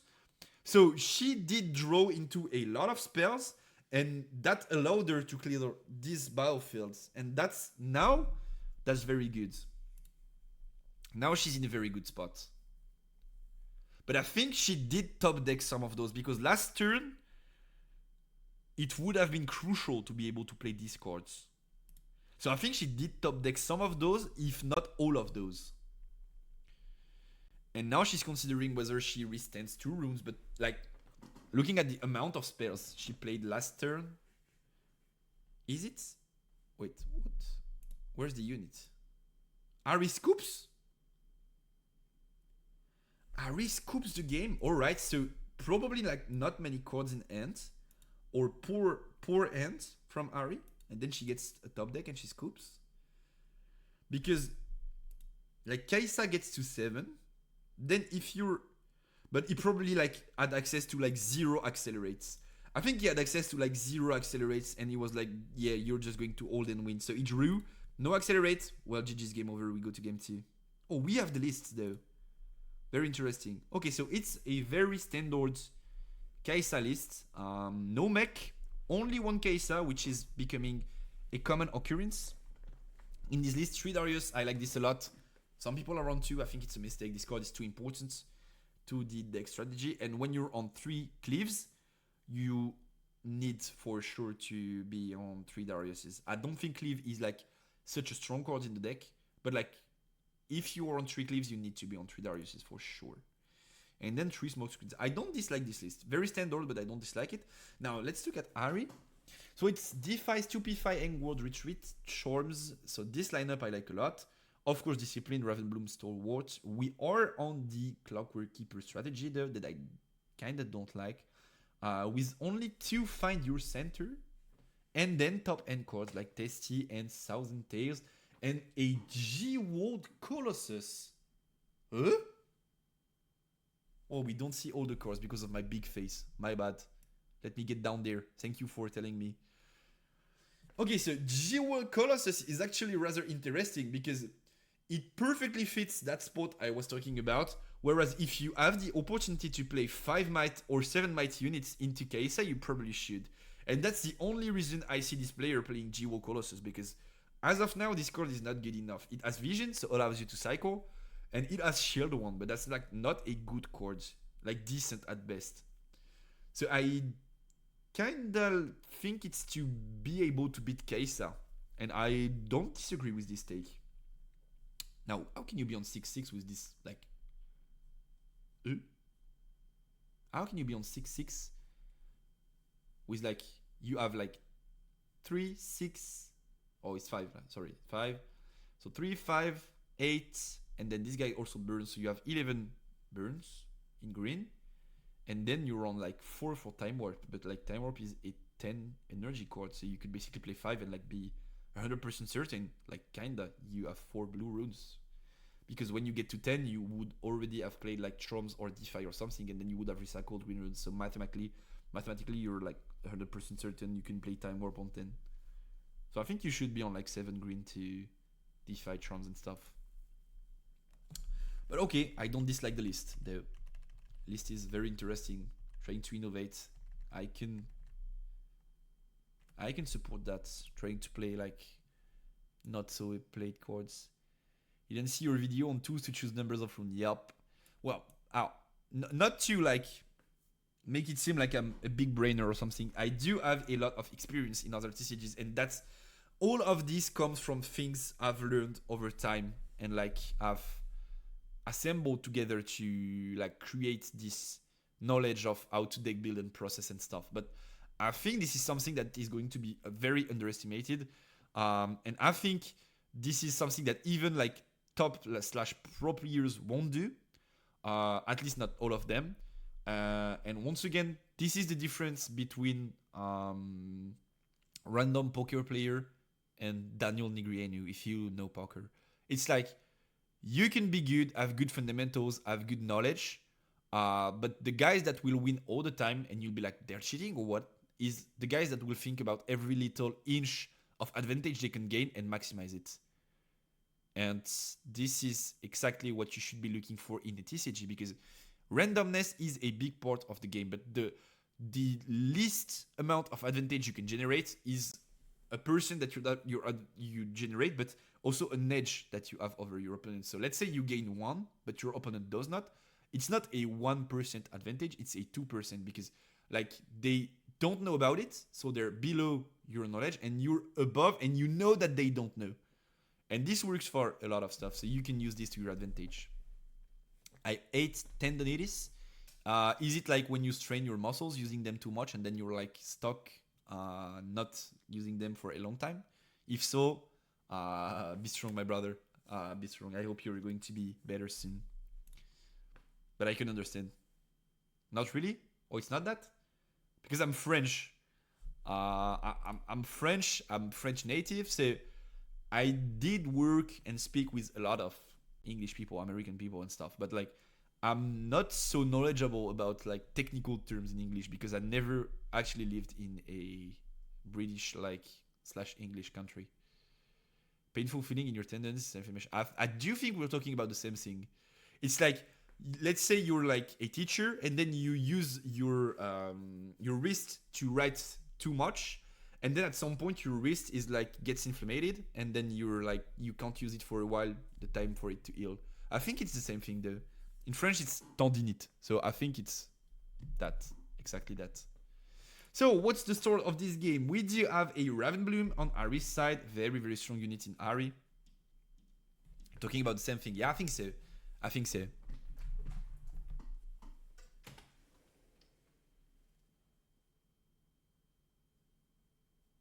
Kitty cat's going out. We should have a cat counter for the stream. Like how many times she goes out and in and out and in. Just at the knee. Oof, must be pain. Sorry, brother. Hope you'll be better soon. So we do have Ravenbloom, which is an insane unit in Ari, because in like Kaisa, either you do have Cleave to attack, but then you conquer it, then it's not like that strong once you're in there. or you use your blast spells to trigger its ability to gain might. But in Ari, you could combine it with Engward, Discipline, Stupefy, and stuff to both at the same time debuff your opponent or buff your own unit and trigger its passive. So it's way stronger in Ari than it is in Kai'Sa.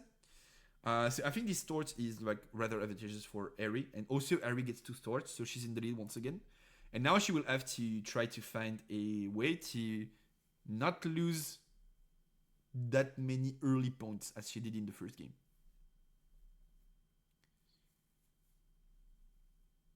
So we are passing with 4 mana open, a lot of actions in the deck. Find your center is an action, Engward is an action, Discipline is Engward is a reaction.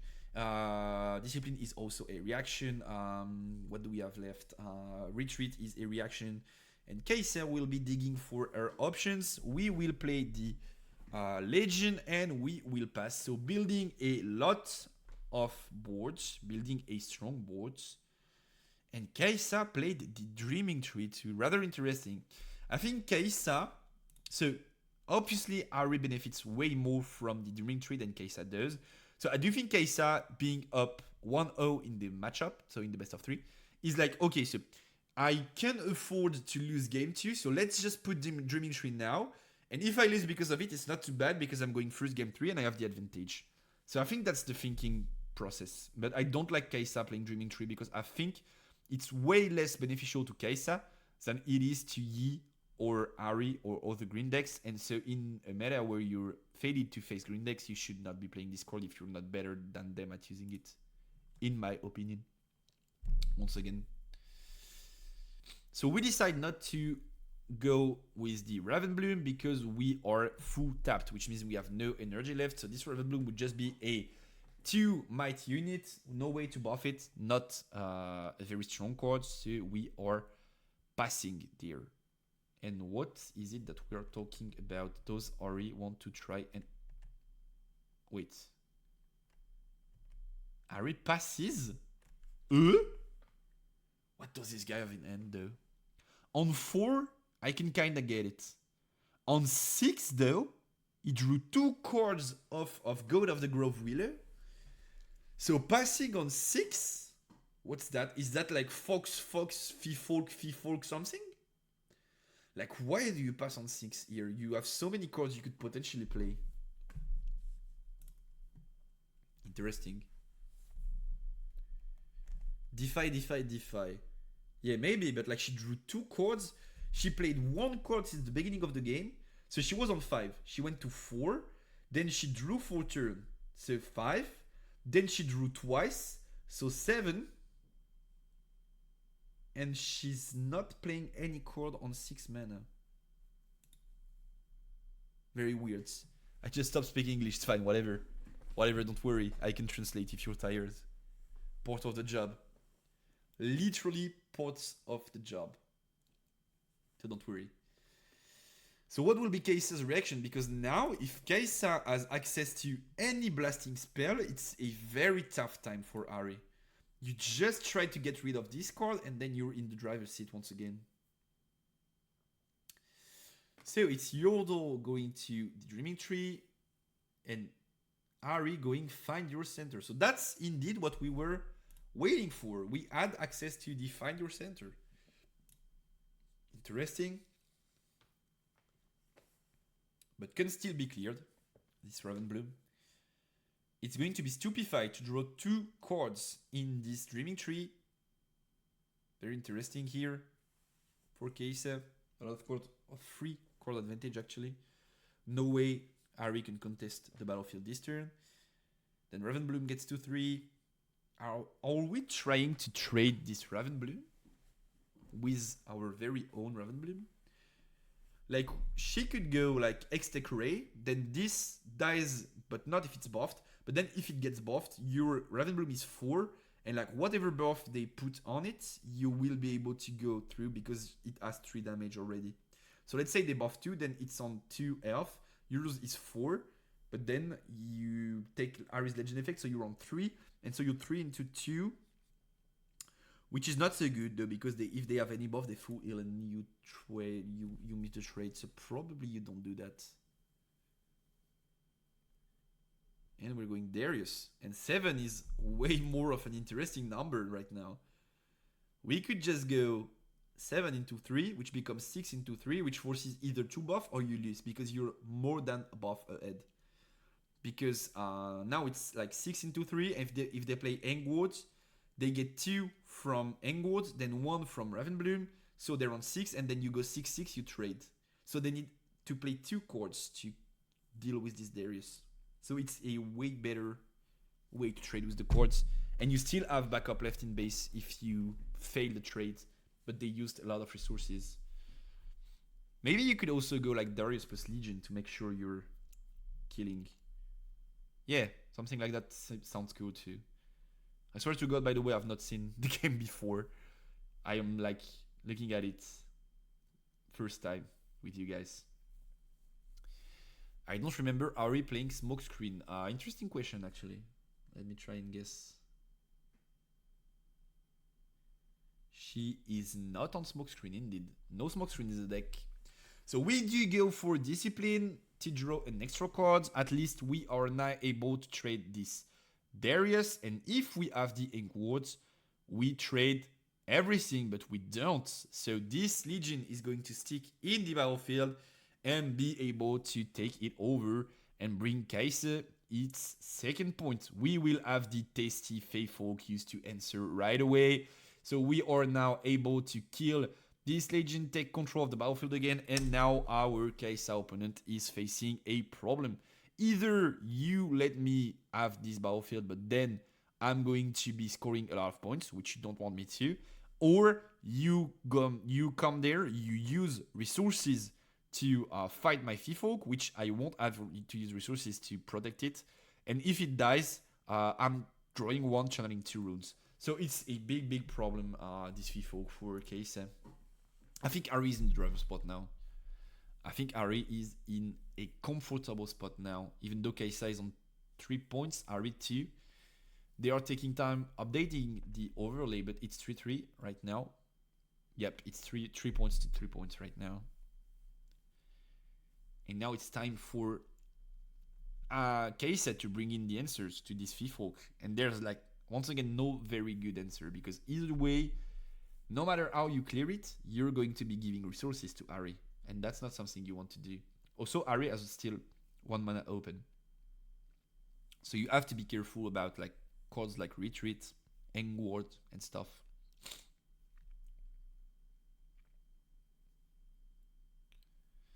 And so Katchouze is thinking, we're going to be recalling this Yordle, then playing the Katchouze, which once again I'm not so certain I would do, because like, dude, you're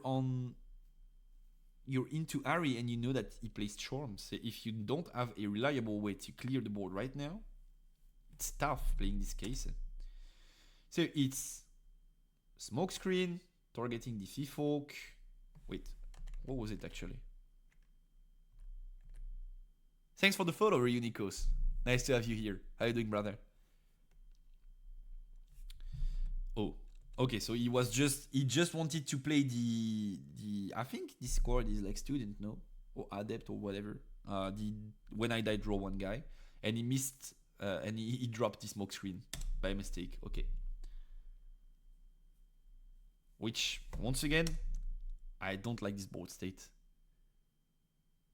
Love your YouTube videos. Welcome, brother. I knew your name. I read your name somewhere. Glad to have you on stream. How you doing, brother? I saw you in the YouTube comments. It was cool. Can't wait. Riftbound comes out to open cards and build IRL. Same. By the way, we will be making an opening stream when the game comes out. Hopefully, I can get my hand on displays a bit before they're available on the market, so we can have something like exclusive. But if not, we're just going to be ripping a case on stream, I think, like together, and see how this goes. Praying for Katchouze signed. You know what I mean. And thanks for coming here, by the way, and telling me that you love my work, Reunicos. Nice to have you here. And if you guys love what I do, the best gift you could do is being like Reunicos, being nice, and asking questions, debating, because First of all, that's what the algorithm likes, right? Like you guys chat in the comments and stuff, and like people, algorithm is like, okay, this is a good video because people interact, and also, I love it. I just love that we all learn together and like talk and exchange and debate and improve. I like it so much. So thank you for being here and coming to say that. Really, Nikos. Hoping there will be players in my locals. I think there will be players in every local. I think the game is like so hyped right now. So we are on that time warp strategy right now, and we are scoring an extra point to draw 2 cores. So very interesting the way he's using his time warp to play an extra turn in the Grove of the God Willow, draw 2 extra cards, and so basically these 2 turns he played a time warp and drew 4 cards and scored 2 points. So exactly what he wants to do in this particular setup. And now he's on like 8 runes to be able to try and establish a board, or a backup board rather. It's very interesting, this use of time warp to draw cards. I like it a lot. What's the plan now? We are on 5 indeed, and we are thinking, I'm going to fast forward a bit also. We do play this Sprite Mother. Do we side it? I don't remember seeing it in the main list though. We do side this Bright Mother specifically for the Kiesa matchup, which in my opinion is very smart. I do love the cards.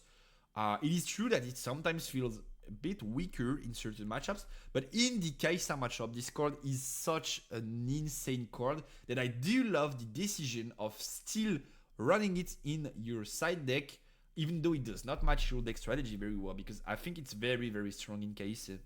And now we're going to be able to conquer with these sprites to get a free rune, a free point, sorry. And then we still have 4 runes standing to be able to play buffs and like draw cards on these sprites. And like sometimes people think sprites are not a good way to score tempo in the long run because they disappear. But that's kind of not true when you're playing Mother sprites. Because what this means is like you have to come and trade me here, because if you don't, then beginning phase this disappears, right? But then Mother Sprite has 100% chance of being able to land there without having to face a unit. And then if I have to wait to deal with your spells, then I'm 100% certain I will get a free point. So basically it's as temporary, right? But you still need to contest it in this kind of scenario. And that is very, very good for Ari, in my opinion. That's a very good tempo swing for Ari right now. Yeah, it's such a strong card. It's indeed a very, very strong card. And especially in the Kaisa matchup, once again, the ability to generate 2 bodies. If those bodies were like, Sprite Mother was 4 energy to play, but like those bodies were 2 for Sprite Mother and 2 for the Sprite, it would probably still be good, because the ability to generate 2 bodies is so strong in TKC. And then we do have the Ravenbloom. Are we moving this Fifolk?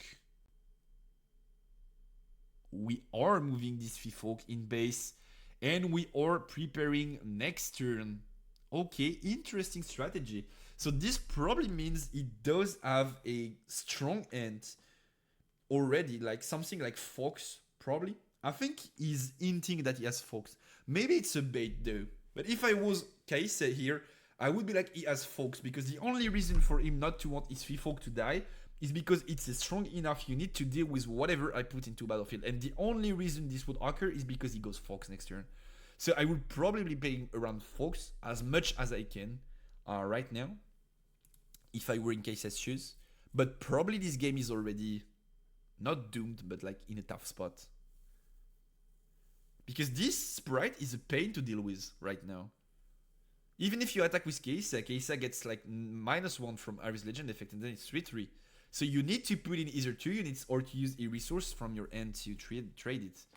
Maybe the play is just like both 1 drops and then the Yordle go crash out into the sprite, and you see what you draw of them. Maybe that's the plan you should go for right now. That's probably what I would do if I don't have a good answer in my hand. Also, there's 2 mana. on Ari's side. So he could buff this Sprite. So maybe my play is like not so good, but I don't see any other option except using a spell. But like if you use a spell and they have a buff, we are back to square one, right? So we are thinking on Case's side. I'll just go a bit fast forwards, and then we are tapping these 7 runes to play the Catch and Rain. Okay, so is Catch and Rain very good here, and how is he going to use his targeting? It is 2 on the Sprite. Then, is it like, do we clear the Thief Folk? Because if we want to clear the Thief Folk, we have to go for 4 pings on the Thief Folk. And then you're like, 4 pings on the Thief Folk, you only have 2 left to deal with the rest of the boards. But like if you only put 1 ping on the Raven Bloom, any buff saves it. So basically I think you have to let Raven Bloom do its thing. Like, too bad. It's okay. Raven Bloom will survive no matter what.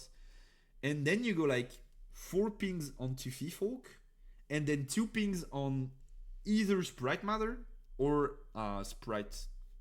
Maybe Sprite. So that even if Sprite gets buffed, then you can just send a 1/1 to trade it since it's 1 HP. And then you have control of the boards. So most likely I'm going like 4 times here. 4 times here and 2 times here if I'm like using this. Or maybe you would want to go 2 times here, but then that would mean you know you can trade these cards. It disappears before holding. Yup, it's the difference between Blitzcrank and Sprites. Sprites disappear before holding, and Blitzcrank disappears after holding. Which is kind of important.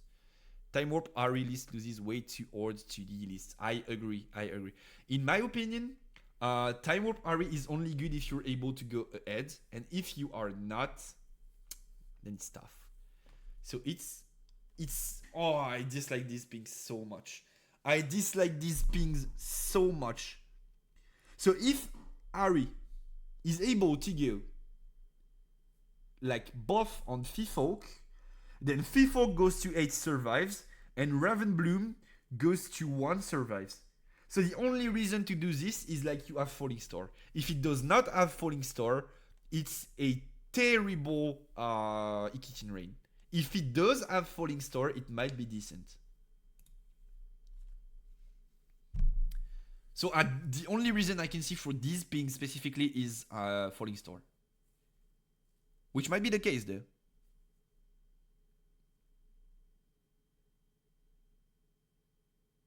3, 2, 1. Rather clear the way they use the pen to show us though. Rather smart. And then what is Ari gonna do? They are talking about resolving the card, no? And this is the retreat on the Sprite Mother, and then it's big problems. Because he is tapping a mana to get back the Sprite Mother, and Raven Bloom goes to 3. So now your Falling Star even loses value because this Sprite Mother will be able to generate another token, and so clearing the boards does not have so much value when you can just generate an Accelerate token. So this retreat is very good right now. And now the question is, does he have access to Engwards? And if he does so, then it's terrible for Case. And no, this card will die. He will channel 2 runes, draw a card. Not terrible once again. He could be able to Time Warp next turn. He could also be able to Fox to close the game. Like Fox Mother Sprite is a play next turn, since he will be on 12 mana.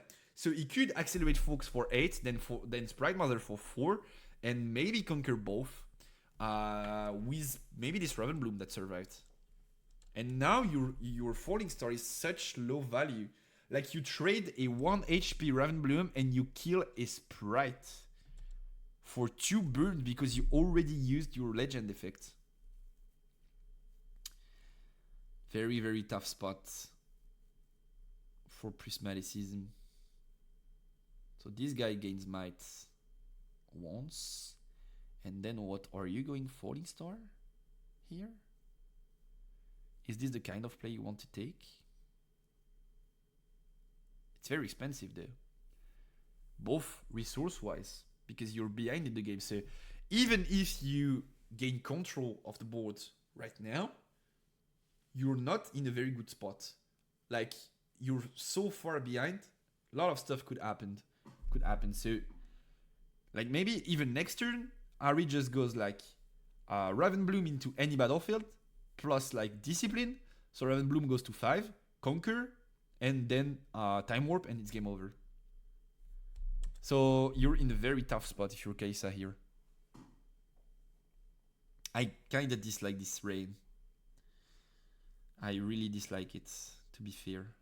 But I think, like, anyway, it did not have a perfect sequencing to play around what happens. So we do go for the 4-into-3 play, so we make sure we are able to keep a unit if there's no buff in there, but if there is Engward's game is over right now. And this sprite will be the one dying. So we kill the Ravenbloom, we kill the guy that dies and draws one. So Kai'Sa will be able to draw an extra card, and now she needs to be able to put so much stat onto battlefields that Ari can't enter before, because if Ari enters, game is over. Probably, be it because of Fox, or because of Time Warp, or because of Fifolk. And we end up playing the Falling Star. So the read was correct. We did have the Falling Star. And see, you guys, sometimes I'm talking about mind games and like reading your opponent's stuff. I don't even see his head. I don't even see his face. But just from his Kitchen Rain pings, I'm like 100% certain this card was in his hand before. I'm like almost certain this card was in his hand before. I think he had it. The way he pinged on this Kitchen Rain, I think he had it. I'm like not 100% certain, but like I'm almost certain he had it. And he wanted to check for the buff, right? Because now, if he goes for display and he checks for a buff, then he can just Falling Star to clear, which he could not do the other way around. Maybe he drew it though. But I do think the way he pinged is he had it already. But now, like, you are on so few resources on Kai'Sa's side. You had to use so many blast spells that any big body, like any big Fifolk or Fox, would be so tough to deal with. And we're going to see, depending on the rune he burns, either one of those. He's untapping everything. For a tempo, have you thought about playing Thousand Tail? Yup. It was kinda expensive. Kinda too expensive. And so I was like, most of the time I was not able to play it. Or if I play it, I'm full tapped, like no mana open. And that's not what I want to be doing, because like most decks have a way or several ways to deal with these cards. And I think having like 3 to 4 runes open is way stronger than having a 7 might body in my specific list. I do like Fox though, but I also, something that I want to talk about regarding Fox is that I think the stronger the opponents you face, the worse Fox gets. Because if you're winning already, alright, and they have to commit units into a battlefield, praying for you not to conquer it, then Fox is more of a win more card. Like any card that generates tempo and advantage would have won you the game, and it happens to be Fox, but it could have been like something else, right? And like in other scenarios, I think a good player, like let's say as of now a very good, but like in the future like just a good player, will not commit like 3 to 4 units in battlefields if you are able to Fox and they can't do anything about it. So, like, most likely, if they do it, it's because they have, like, smoke screen or something, and you're going to lose the Fox either way. So, I do think the more people are going to gain experience playing the game, the worse Fox is going to get. Which is also why I'm not playing this card. It commits you into a play that is very readable, in my opinion. So, we do have the Engward here to be punishing this Kai'Sa, which is going to die. We are scoring our 7th point. We are going Sprite Mother, and we are fighting the second battlefield and taking it, and game is over as expected. As of now, our predictions were right. Ari 1 game 2 and Keisa 1 game 1. From what we've seen on the board, it is rather logical. Do you guys? I was planning on like cutting stream at like midnight, but I kind of want to watch this third game with you guys. Say, do you guys want me to go for a prediction on who's winning game 3?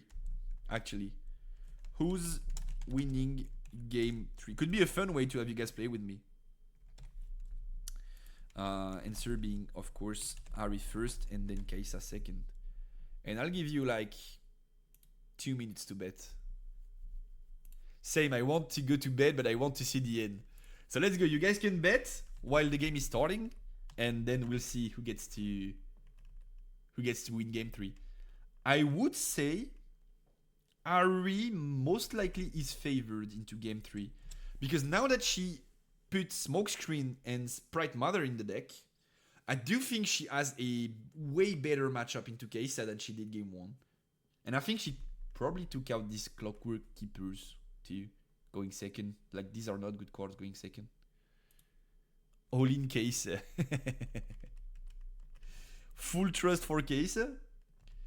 Alright, so we do see Kaisa playing the You Die Draw 1 guy turn 1, which will be matched by a Ravenbloom on Ari's side. Once again, very good for Ari.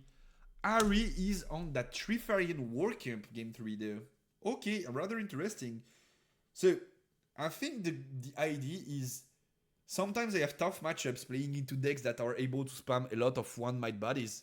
So, maybe with this camp, anyway you attack me with a 1 might unit, you will still be able to lose a might from my passive. So, that may be the thinking process here. And the rest of the lineup was good. God of the Grove Wheeler and Dreaming Tree. So I think it's like okay-ish to flex the third map. But I do think Zones is better. Because drawing cards, basically. But like, why not?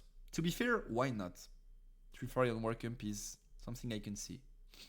Ooh, I dislike this play. Ooh, I dislike this play.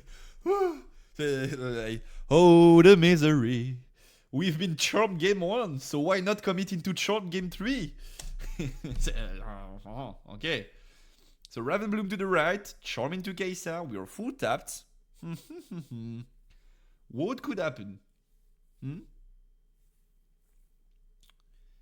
We are thinking between going right or left, and we are going right. Then Warcamp will activate, so this Ravenbloom can gain a might. And then do we have access to the charm? We are just passing. Alright. Well, same problem. Same problem here. This guy loves to drop Kaisa on 4 might. But once again, you can't conquer except by beating this Ravenbloom, which is like backed up by 5 mana, 6 cards in hand for Ari, I think. So like you basically can't hope to beat this Ravenbloom. Except if you have like double Smokescreen like the game before. But now Kaisa is useless once again. And exposed to a lot of stuff. It's so sad to see these good accelerate cards not accelerating to take advantage of what they can generate though. Kaisa player doesn't want me to win back my points. Maybe not, maybe not. I mean, he's done this play a couple of times already, so maybe he has knowledge about something that I don't. But I really dislike this play. So we go for the Falling Star on the Ravenbloom. So now you need to buff it, to pump it up to 6. And we are going to do so. So it's the Discipline coming down for the Ari player, which will be probably combined with something like Engward here. I feel like Kaisa tempo gets a lot worse in best of 3. Yeah, I do agree. I do agree. Most decks have, at the very least, side deck answers for this matchup. It's so popular right now. So. And we are going for the Engward, which means we are now on 9 might. And even if this Kaisa comes and trade, she will die, obviously, but you will trade. She goes down to 3. You have 3 HP on this Ravenbloom. And for 4 might, we will be going for the Noxian Crew. And we will be passing turns. So this Ravenbloom survived and scored us an extra point. Very, very interesting on Ari's end to be able to save this and to like make this Kaisa lose one turn again. And now, if you have access to like Sprite Mother, you have a very strong play because you can just Sprite Mother into the rivers, and then if Kaisa wants to come in, she will have to have some kind of buff like cleave or spell to kill, because otherwise she will be met with the Sprite and trade the fight. And so we go for the Ravenbloom play once again, guys. Remember something very important. If this game goes on for long, Ari will be the first one to 8 because it's Ari goes to 3, then Kaisa goes to 3, then Ari goes to 4, then Kaisa goes to 4, and so on and so on. So Ari is on 3 right now, by the way. They did not update it yet, but Ari is on 3. And so she is more than happy to just stack bodies in this WarCamp because it's getting harder and harder for Kaisa to trade it. And if things go the way Ari wants to, she will hold on to it until the very end of the game. And she's once again on 4 runes open to buff these Ravenblooms. Kaisa is going to conquer and draw a card here.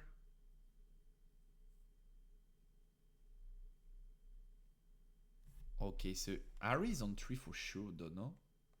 Ari is on 2? Wait. No, Kaisa started the game, right? So my analysis was right, but my memory was failing me. Kaisa started this game. So Kaisa is the first one to get to 3.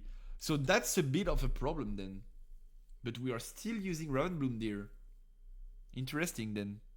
Yeah, no, my memory failed me there. Kaisa is the one who started. So now Ari will need to score an extra point to be back in the driver's seat, which she can because of Green Ari. So it's not like doomed position. I understand what she's trying to do, but I was wrong. And so we do have a Fox coming in. These Ravenblooms will go back to 1. And then basically we are trading with everything. So it's WarCamp, then it's Ari, then nothing gets buffed, and you have 9 might to face as a 2 might battlefield. Will he try to do so? Will he be able to pump his units enough? So we are going for this discipline. We are now on 6 might. If we have any extra buff, it will be enough. But will we? He's thinking arts. If he has another discipline, it's super strong. It's super, super strong. He gets on 10 mites and trades the entirety of this attack. And he has 1 more. Does he? He's thinking. Engward trades, but does not win. Discipline wins. Give me a second. The cat is coming.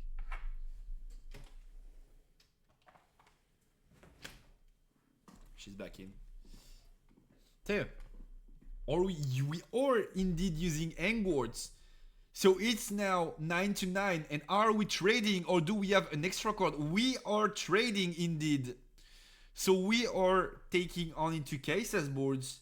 But Kaisa has a Fox and a Kaisa. So she's way ahead now. And she might very well win this game from this point. This trade was very good for Kaisa. If Ari had any extra spell though, like Stupefy or Retreat or like another discipline, it would have been a terrible trade for Kaisa. But the way things went is pretty good for her. And now he's forced to drop his Ari. That's terrible. Falling asleep, I will know tomorrow wins. See you next week. See you, Selenia. See you next week. My points are coming back. And we have the Falling Star, which is killing the Ari right now. And it's looking very tough for Ari because playing this Ari, he basically told his opponent, I'm not able to play another unit. I'm not able to play Sprite Mother right now. And so this Ari dies, and once again, he does not have access to any accelerate cards. Very, very good for Kaisa. I think Ari is doomed. I think Kaisa is in the driver's spot right now. And so this fox will be able to come in battlefield and be at 8 might, which is such a big advantage. And we are playing another Yordle. We are recalling this case. And we are probably moving the fox. We are not moving the fox. Okay, rather interesting here. I love this emote. Yes. This emote is so cool. This emote is so cool. You have to have the lore behind it, right? But it's so cool. I like it too.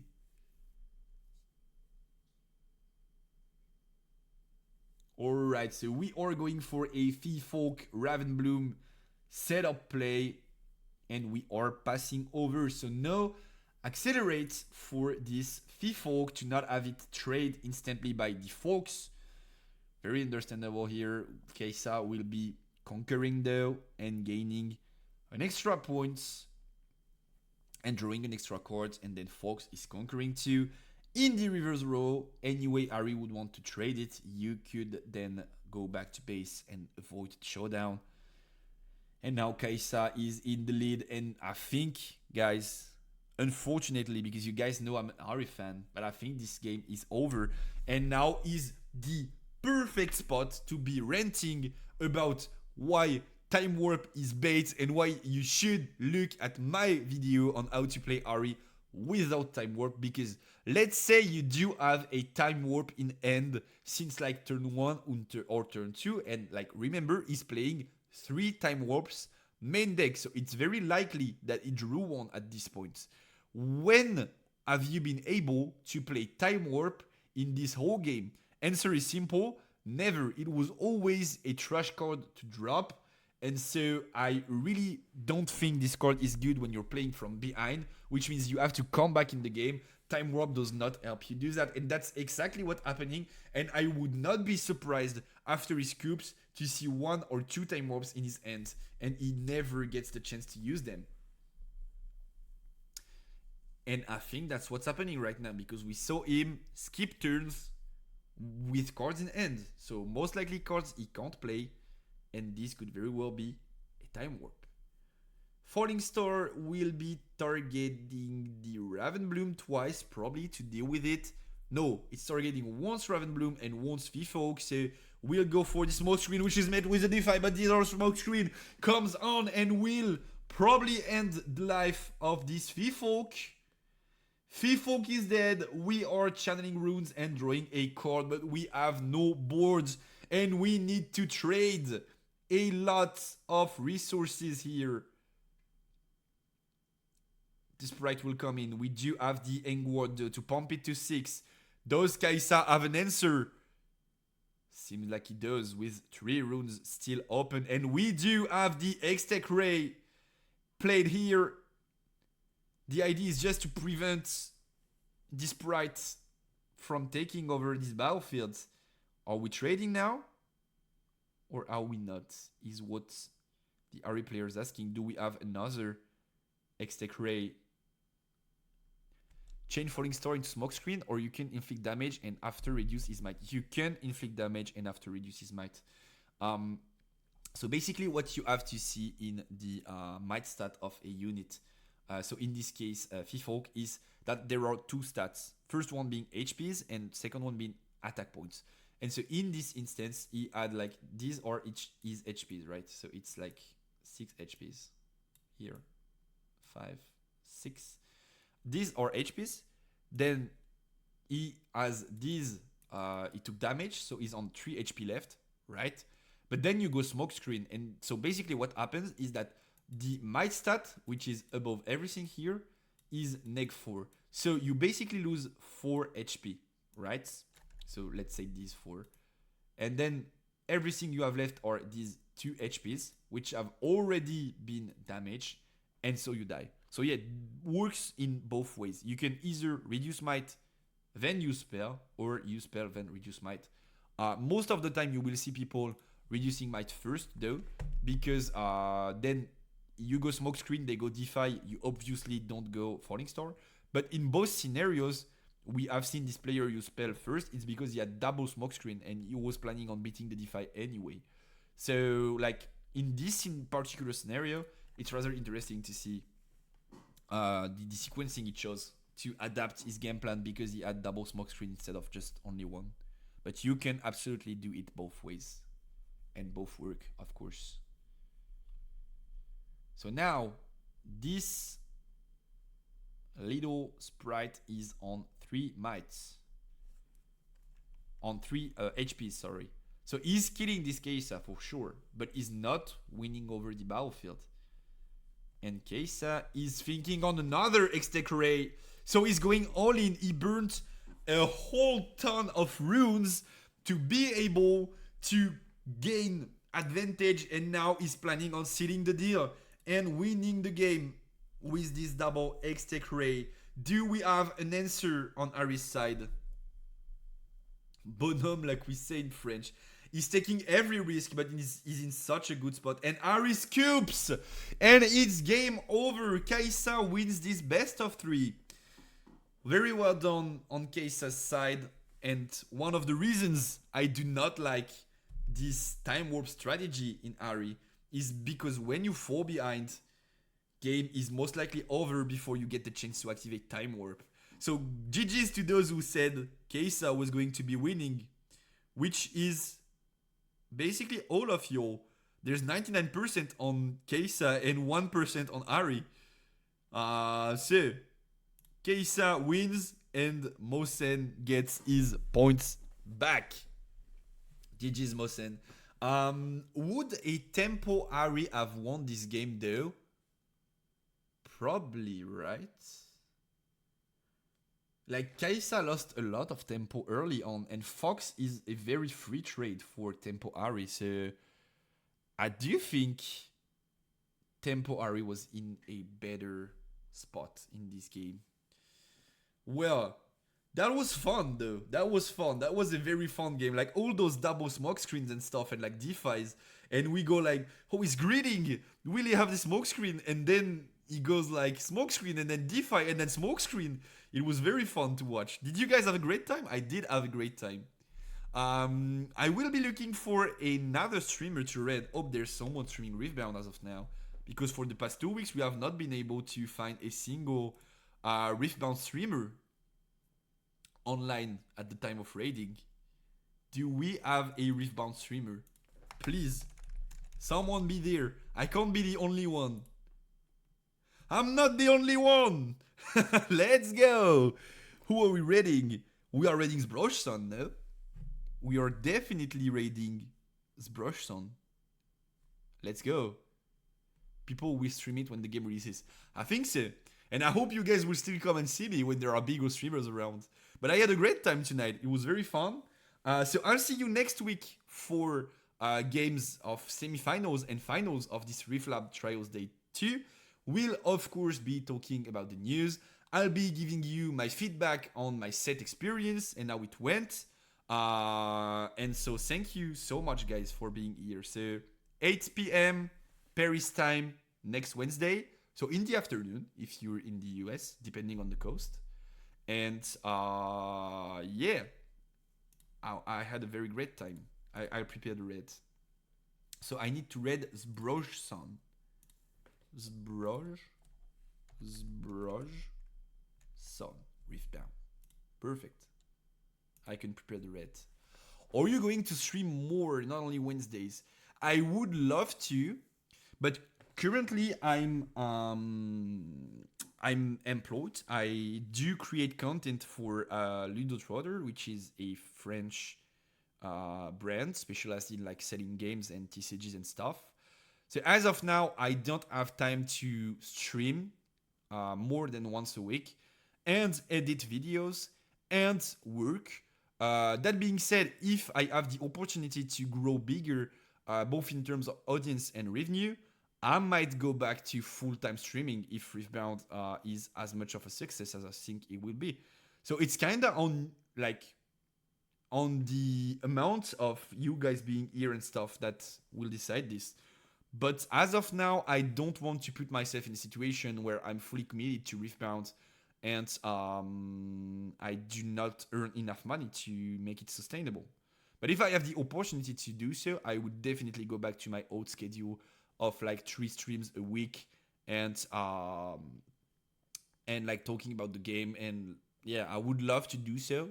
I can't as of now, but if I get the opportunity to, I will definitely do so. And that's basically the goal of it all, being one of the biggest competitive streamers on Riftbound.